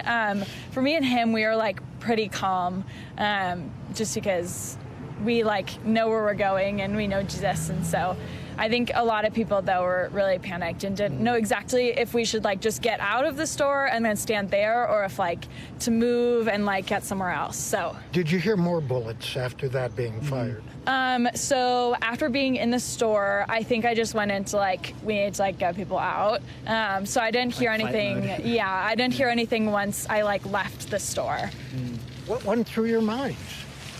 Well, the first thought was what was happening? Yeah, right after that second shot, I was okay, there's someone up front shooting people, and my first thought was just I need to get my wife out. And then finally God calmed me down a little bit and had me go back and try and help other people get out. But I think it was just wow, we could go at any moment. We never know when someone could walk past me today and they could be dead by the night. I think it was just super convicting for us because we really want people to know that Jesus loves them and that he died for them and wants them to come into eternity with him. And unfortunately, some people do die not knowing that truth. So I think it's just convicting for us, for sure. Yeah. Well, I'm very glad that you two are okay, and I thank you very much for your time and information. And I'll toss the microphone back to Alan. Yeah, I might add a question. You got out through that emergency door in the back. Tell me about your departure there. I don't remember too much of it. I remember she walked up to it and was afraid to open it because it's just not a normal thing to open an emergency door, but it was an emergency. And so I opened it and went in front of her, and we just kind of walked out. We ran out. We didn't walk out, but she got probably maybe 50 yards from the store, and I turned around and went back to the front door. And I honestly told someone to close it for a second because I was I'm not sure if this guy's trained and wants to get more and more people. But yeah, that's what kind of happened. Did either of you catch a glimpse of this gunman? No. No. You no. believe it's one person? No. So why we think it might be more is just because it was pretty muffled, and then there was a pause, and so we thought that they might be out front, and then they came in. Just because once there were more shots, it was really loud in the store, but it went 15 to 20 shots in 15 seconds, so it was really fast. So we think that it must have not been just one person. So repeat to me, if you don't mind, the speed of the gunshots. So bang, bang, bang, bang. It's pretty irregular. It was pretty irregular. It was I thought it was a handgun at first, but then I heard how many shots there were, and I was like, "There's no way that's a handgun." Just one after the other, bang, bang, bang. Yeah, like bang, bang, bang, bang. Yeah. Okay. Yeah. And did you see any people who were hit? No, but there was a guy that we talked to outside of the store, and he said he literally had just walked in right as it started, and he said that he saw someone go down in the front. Right in the front. And we've seen the videos, of course, and everything going on, but... And the two of you came back over to pray for people. Yeah. Yeah, we just want to, comfort them and let them know that, Satan hasn't won today. Even though this evil thing has happened, Satan hasn't won, Jesus has won, and God has won. And I think this is even proof of it, how beautiful these mountains are right now. And yeah, we just want people to know that there's hope for those people that are in there that hopefully didn't die, but that are injured. And yeah, just want them to know that. The sadness of knowing that several people may have been shot here has got to be hard. Yeah. All right, guys, thank you very much for your time, and I wish you the best. Imagine a stranger spitting in your face. Getting assaulted for wearing a face mask. Or getting punched in the face for not wearing one. Seeing your children attacked with a knife. And blamed for a virus that has killed hundreds of thousands of people. Since the outbreak of COVID-19 in the United States, hate incidents against Asian Americans have been on the rise. In these unprecedented times, our country needs unity, not division. Let's come together and wash the hate. CBS 4, Colorado's news channel. We have several. Go to the ends of the earth. Right now. We got something crazy. And reach for the stars. Here we are. Time. Yes, it's my comeback. Hey, this is pretty fun. But wait, there's more. Experience thought-provoking. I'm open to the idea of being a human being. Innovative and truly original reporting. Look through a telescope and go, wow. Because there's always something new under the sun on CBS Sunday morning. COVID has taken the lives of tens of thousands of Americans. Rural areas like this here on Navajo Nation are especially hit hard. 15 to 30% of our Navajo citizens don't have running water. In any indigenous reservation, there is a shortage of physicians. Native Americans are amongst the most vulnerable and hardest hit by COVID. Yeah, the more we lose our elders to COVID-19, the more we lose our language and our way of life. We need to bring awareness to the attention of Washington, D.C. and United States citizens that there is a need to focus on the first citizens of this country.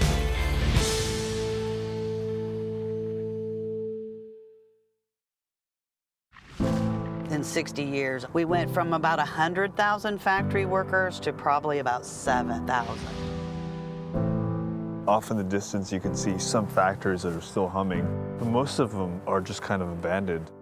The restaurant industry right now is one of the largest and fastest growing industries in America. And yet it continues to be the absolute lowest paying employer in the United States. Barely anybody's making enough to live. You were donating plasma to get by. It's literally a slave wage. I don't remember growing up like this. My mom didn't have to go to food banks.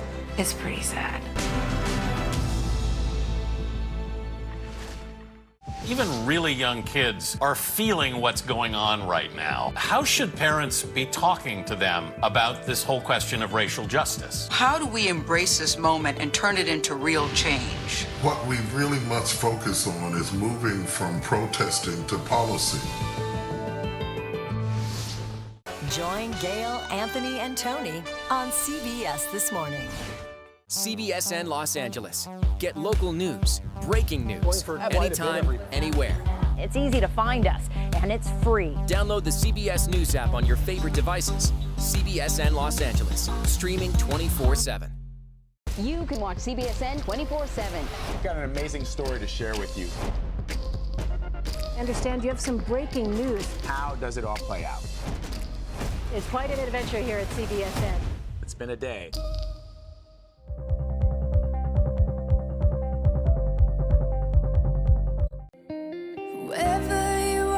The world's largest rainforest is on fire.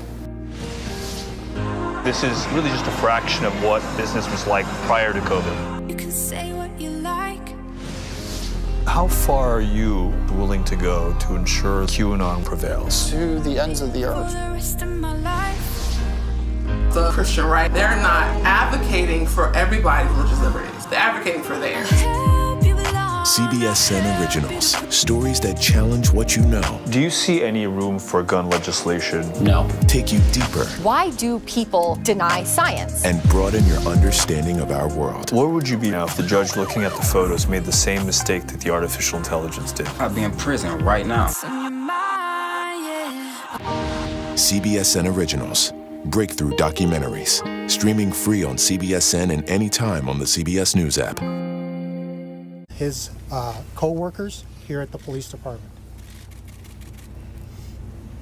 I will also share that we got tremendous support from our fellow law enforcement agencies, both in Boulder County, which some of them you see behind me, the FBI, ATF, and other Denver metro agencies. Without that quick response, we don't know if there would have been more loss of life. I can share with the public today, or this evening, that there is no ongoing public threat, that we do have a person of interest in custody. That person was injured during the incident and is being treated for the injuries.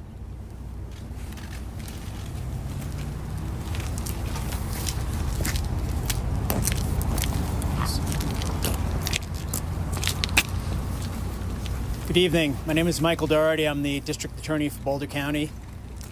This is a tragedy and a nightmare for Boulder County, and in response, we have cooperation and assistance from local, state, and federal authorities. This will very much be a coordinated effort, and we will stand united in support of the victims and their families to ensure that justice is done. It's a very early stage in the investigation, as you've heard, and we have a lot of work to do. But we'll be giving out more information as that becomes available and as we nail down the facts here. As Commander Yamaguchi said, there is an individual in custody currently with multiple victims, and we'll be doing everything we can to fight for them and their families to make sure that we reach the right and just outcome. Thank you.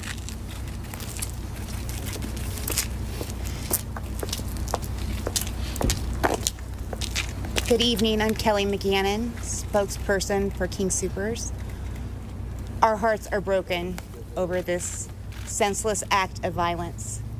The entire King Soopers family offers our thoughts, prayers, and support to our associates, our customers, and first responders who so bravely responded to these acts of violence. We're working in full cooperation with local law enforcement and will be deferring all questions to them for the integrity of the investigation. Thank you. Take a few questions. Commander, can you tell us what happened?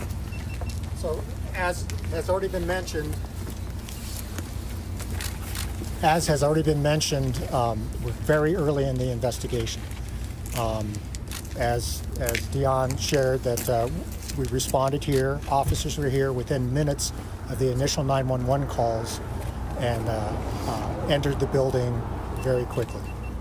Do you know any possible motive for this? Very early in the investigation, we don't have any details that I can share at this point. There will be additional information released as it's gathered and it's appropriate to release, but that will come from the Boulder Police Department. How many other people have died? Confirm the number of deaths, sir? Can you confirm the number of deaths? When did the call come in? Just before 3 o'clock? Just before 3 o'clock today. Can you tell us how many people have died? We're very early in the investigation. We are still processing the scene. Do you know if the shooter said anything as the shooter entered the building? That will be part of the investigation. What happened on 17th Street? That was unrelated, we believe, to this incident. Will there be one shooter? We're still investigating. Were there injuries in addition to those who were killed? Were there injuries in addition to those who were killed? So at this point, the only injured party we are aware of significant injury was the suspect. We know of no other serious injuries at this point. Can you identifying information about the suspect? No.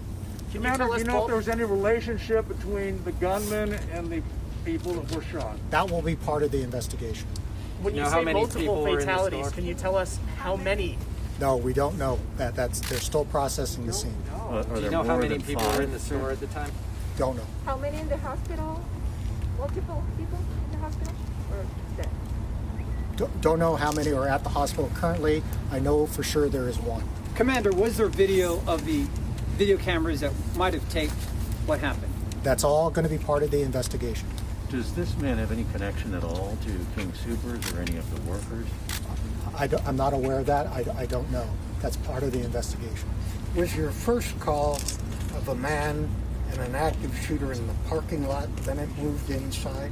So I haven't had a chance to review any of those calls, and so I can't tell you in what order things were reported to us. Was this man wearing a military gear? I'm sorry, I got two questions. Military style, was he wearing military style gear during this? Don't know. That'll be part of the investigation. What about the weapon? Don't have information on that. As I said, the crime scene folks have just very recently entered the crime scene to start processing it. Is the shirtless guy the person of interest? The shirtless man who was seen taken out in handcuffs and put in an ambulance? Since I would be speculating of who you're talking about, I can't confirm that. I don't. Commander, not to be critical, but it's been more than 3 hours since you got the call. You can't tell us how many people are dead? I don't have that information right now. Does anybody? That'll be part of the investigation. Is the suspect at Boulder Community? So if I could just interject one moment. There's a lot of investigation already underway. A lot of things are being realized as the crime scene's being processed, including the number of victims, which is known to police investigators. But I want to stress that victims' family members are still being notified. So we're being really sensitive to the victims' families. So I appreciate Commander Yamaguchi not giving out more information at this point. But even for the facts of which we're certain, those conversations are going to happen with the families first. Those conversations are now taking place. Still can't estimate how many victims? We're going to be talking to the families first and then giving out more information. I don't see the connection between the two. Okay. Well, Boulder Police Department's going to be giving out that information. I recognize the need to get the information out as soon as possible. I do. But I also recognize that we have one suspect in custody. We're going to ensure that justice is done. And to do that, we're going to make sure we have the facts certain and understood before we start sharing them with the media and the public. That's going to happen. That's going to happen in the next couple hours. Can you tell us if he shared the motive with you? You don't have to share the motive, but has he presented why he did what he did? I do not have any information as to the motive at this point. It's really early in the investigation. Can you release his identification? I cannot do that at this point, but I can promise you the Boulder Police Department is going to be releasing more information in the next few hours. How are families who might have been impacted by this maybe looking for loved ones being notified that their family members are okay? Can you tell us that? So the CU Police Department is helping with family members that may have questions about loved ones, and Chief Joe Kirsten will be able to provide more information for family members to contact the CU Police Department for information. Is the suspect in custody currently scheduled to appear in court? So there is a suspect in custody. There's no scheduled court appearances yet. Have there been any charges that have been filed? Will any charges be filed? Well, the suspect is being treated medically at the hospital right now. I can promise you that we're going to ensure the right thing happens with this case. Do you only have one from the Boulder area? That's all I have at this point, but I appreciate you being here, and we'll be giving out more information. The Boulder Police Department will be in charge of giving out more information. I'm going to ask Chief Joe Kirst, if she will, just to let family members know where they could go for or call in for notifications on possible victims. If people were in the parking lot or saw something, who should they call to give that statement? Thank you for that question. If there are witnesses out there who have information and there were many witnesses to this who are cooperating with the investigation already. But if there are additional witnesses, they should contact the Boulder Police Department. But let me turn it over to Chief Jokerst. So if there was witnesses that saw this event, they can contact 303-441-3333, and that's the main number to the Boulder Police Department. Say that one more time, sir? Yep, no problem. 303-441-3333, and that's the main number to the Boulder Police Department. If there's family or loved ones that have questions as well, they can contact that main number, and they'll be sent an address in regards to additional information there. Chief, Thank you very talking much. to us about the courage of your officer. We're told he or she went back in, saved lives by what they did. And that's all the questions we can take right now. I know we wanted more information, but we don't have any more information we can share at this time. We will continue to post all information that we can on our Twitter, and we will announce the next press conference as soon as we know. Will there be a procession? Right. Don't know how We're hoping many to have deaths more there information to release later this evening, yes. Will there be a procession for the fallen officer? John will probably want to know if we should stay on scene or if we should go home. I will find out and we will let you know. Okay. Ma'am, how long will this place be blocked off? This area, we will continue to ask everybody to avoid the area. This is going to be blocked off for quite some time. So please continue to tell individuals to avoid this area. Ma'am, some news media has already reported there were 6 victims. So, can you correct that or confirm that? Because it's already out there. Yeah, it is. There's a lot of, and we will have this. We will have more information to release soon. So thank you for your patience. There will be more information released tonight. Yes, there will. Is it a man a suspect or a woman? There's going to be more information, but not another time. You've been watching a replay of an earlier news conference from Boulder Police on the shooting at a King Soopers. We will have much more on this story throughout the night right here on CBSN Denver and coming up on CBS 4 News at 10. A Girl Scout is bold, adventurous, brave, smart, daring, confident, inquisitive, creative, a leader. Girl Scouts of Colorado, preparing girls for a lifetime of leadership. There's so much to love at Denver Zoo. Leopards made of Legos, friends that have fins, feisty new faces. And every day we're so grateful to open our doors. But to stay afloat, we need you to open your hearts. Your support sustains us. Donate today at denverzoo.org. Our culinary job training program is open to all. What this program does, it gives you that confidence. We want to ensure that we give them a platform to succeed. It was amazing to get that chance. We would love to hear from you. Sir, quick, what's the captain's favorite type of cookie? Captain's got a sweet tooth. Watch out. She's allergic to... Allergic to what? Lower deckers, stick together.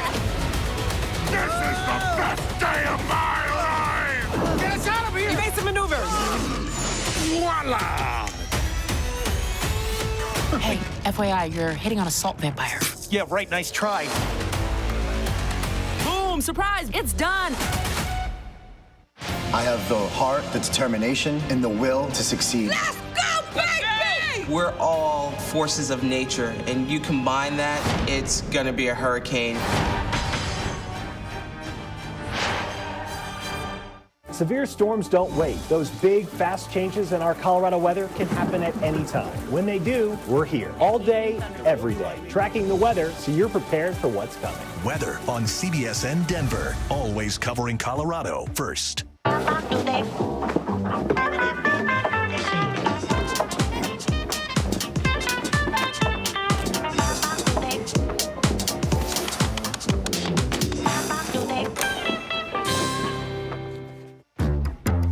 That bird has been staring at me. Okay. I didn't know we were coming, or I'd worn pants. We traveled into the future. 930 years. Time traveler. There was no other way. We have work to do. But if things were easy... It wouldn't be worth it. Let's get this party started. Ladies and gentlemen, this is Paramount Plus. Woo! This is strokes of genius, beautiful games, and one shining... Go to the ends of the earth. Right now! We got something crazy. Boom! and reach for the stars. Here we are. Time. Yes, it's my comeback. Hey, this is pretty fun. But wait, there's more. Experience thought-provoking, I'm open to the idea of being a human being. innovative, and truly original reporting. Look through a telescope and go, wow. Because there's always something new under the sun on CBS Sunday morning. COVID has taken the lives of tens of thousands of Americans. Rural areas like this here on Navajo Nation are especially hit hard. 15 to 30% of our Navajo citizens don't have running water. In any indigenous reservation, there is a shortage of physicians. Native Americans are amongst the most vulnerable and hardest hit by COVID. Yeah, the more we lose our elders to COVID-19, the more we lose our language and our way of life. We need to bring awareness to the attention of Washington, D.C. and United States citizens that there is a need to focus on the first citizens of this country.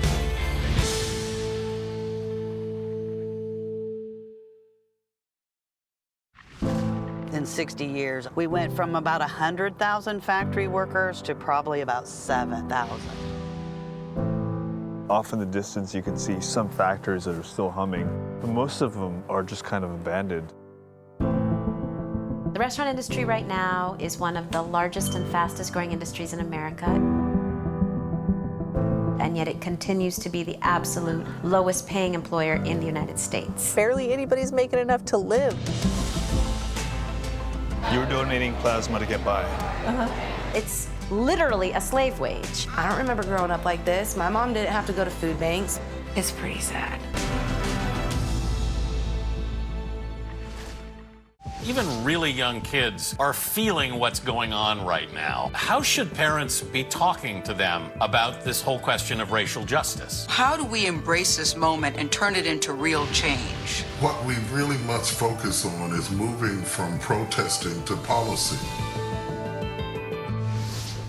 Join Gail, Anthony, and Tony on CBS This Morning. CBSN Los Angeles. Get local news, breaking news, anytime, anywhere.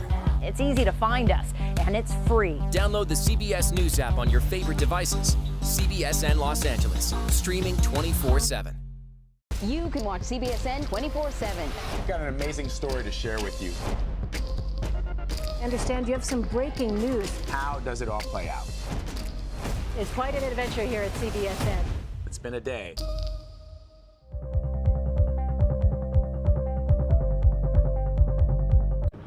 It's just really scary, and I feel really bad for all the people that were there and had to deal with that.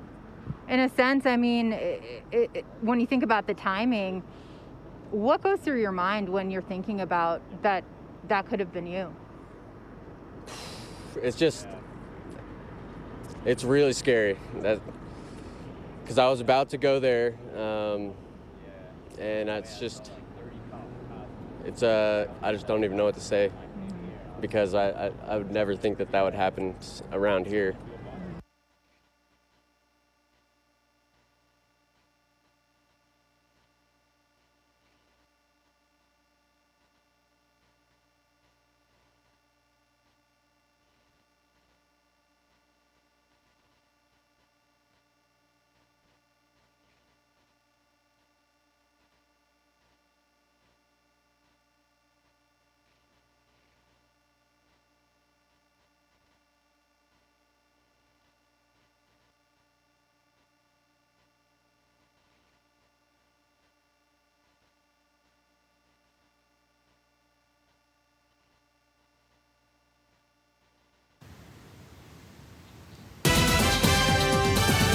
This is breaking news from CBSN Denver. A live view from Copter 4 flying over the procession for the fallen Boulder police officer who died in a grocery store shooting in Boulder this afternoon.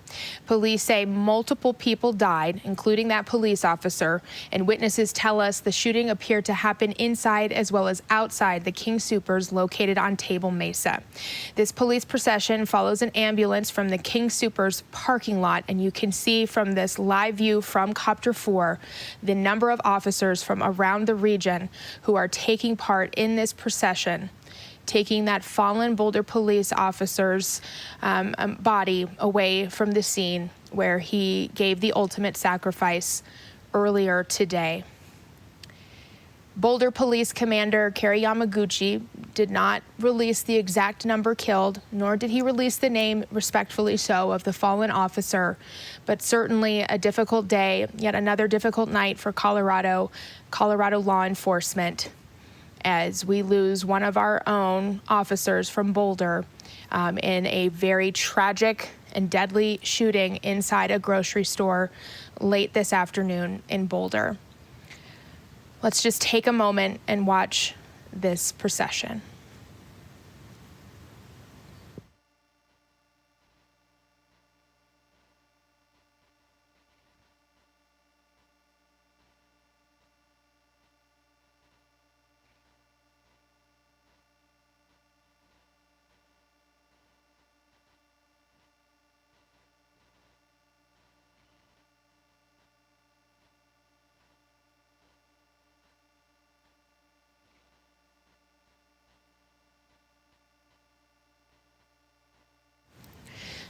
If you are just joining us now on CBSN Denver, you are looking at the long line of first responders from across Colorado who are taking part in this procession for a fallen Boulder police officer who was killed in the line of duty today, responding to a shooting inside the King Soopers in Boulder, located on Table Mesa.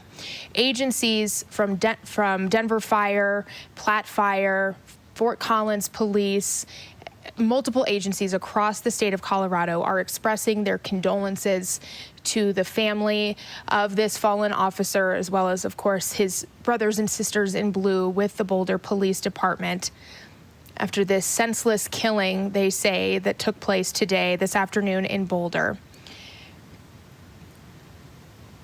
We know that several other lawmakers have also expressed their condolences on this tragic day in Colorado, expressing their grief and sadness for what took place, and as well as sharing their thoughts and prayers for the family of this fallen officer and for the families of the others who were killed in today's shooting. We don't have an exact number, Boulder Police not sharing that figure just yet, but we do know that multiple people died today because of this shooting that took place inside a grocery store.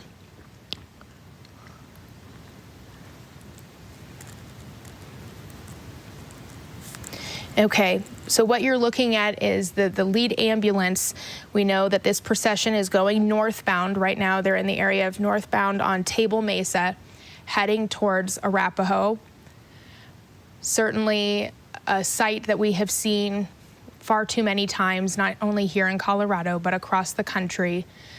But in its pain, it's also a beautiful display of the brother and sisterhood in this line of work. Our police officers, our first responders, our emergency officials who come from across the state to take part in this heartbreaking escort and procession, this happening tonight in Boulder. President Joe Biden has also been briefed and made aware of what took place in Boulder this afternoon and all of its developments and the new information that we are waiting to hear from Boulder Police and the investigators. This is going to be a long and difficult investigation, but we do know that unfortunately multiple people lost their lives today, including this Boulder police officer who is being escorted in this procession right now.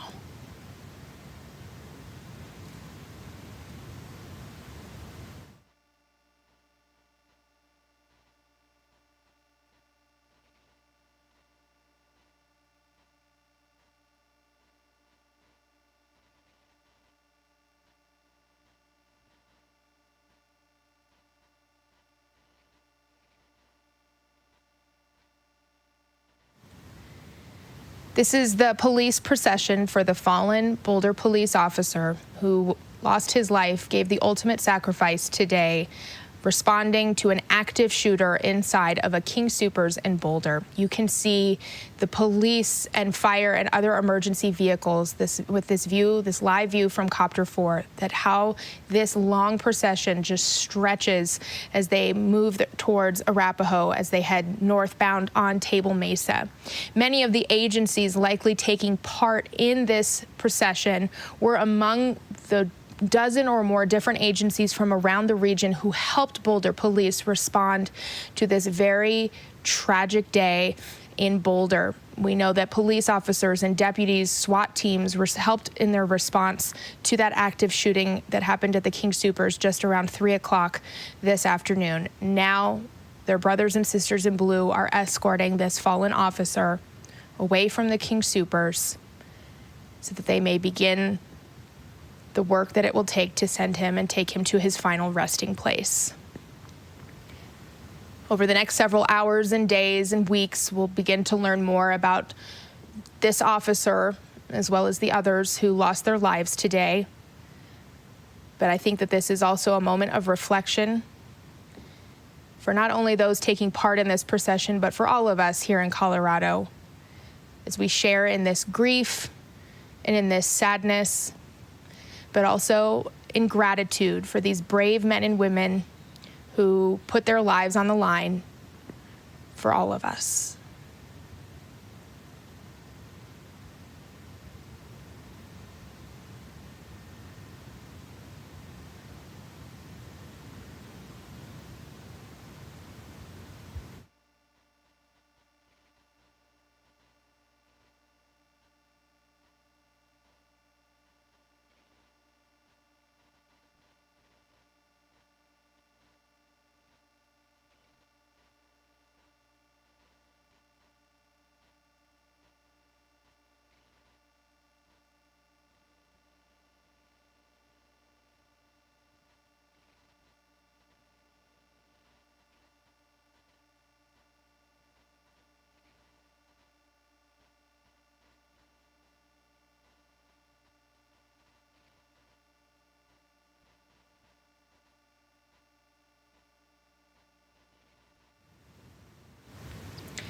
So if you're just joining us right now on CBSN Denver, we are watching the police procession for the fallen Boulder police officer who was killed in the line of duty today. And as we watch this procession, we'll see the several police and emergency vehicles in this procession, but oftentimes we also see citizens standing on that processional route. Our photojournalist, Mark Nitro, just shared a picture on Twitter a short time ago showing a gentleman who is standing along that processional route holding an American flag, honoring this Boulder police officer who gave the ultimate sacrifice this afternoon following and amid the deadly shooting inside of a King Soopers in Boulder. Of course, Copter 4 giving us this live look of the ambulance carrying that fallen officer. And then when we have that wider view, you can see just how many emergency vehicles are responding, including like that fire truck you see there. But emergency responders from across Colorado come to this procession to honor their fallen brother who was killed today. According to our Copter 4 pilots, this procession is near 55th, I believe, in Central Avenue. Here you can see where the road is blocked off, but now you can also see a number of first responders who are also lined up. There you go. You can see that they're saluting as the ambulance carrying the fallen officer makes its way. American flags, thin blue line flags being held, all in honor and respect of this Boulder police officer who gave the ultimate sacrifice. Let's just watch.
All right, so our helicopter has been told that they need to clear the area, so they'll be leaving there shortly, but we want to leave you with this view, this live look at the procession for the fallen Boulder police officer who made the ultimate sacrifice responding to that King Soopers shooting this afternoon in Boulder.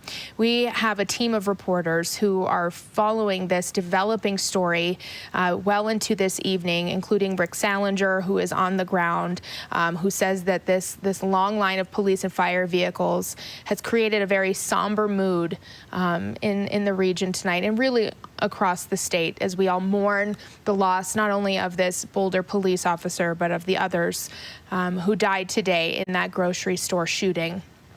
We will have extensive and complete coverage of today's tragic events on CBS 4 News at 10, and we will continue to bring you the very latest information here on CBSN Denver, and you can always find updates at cbsdenver.com.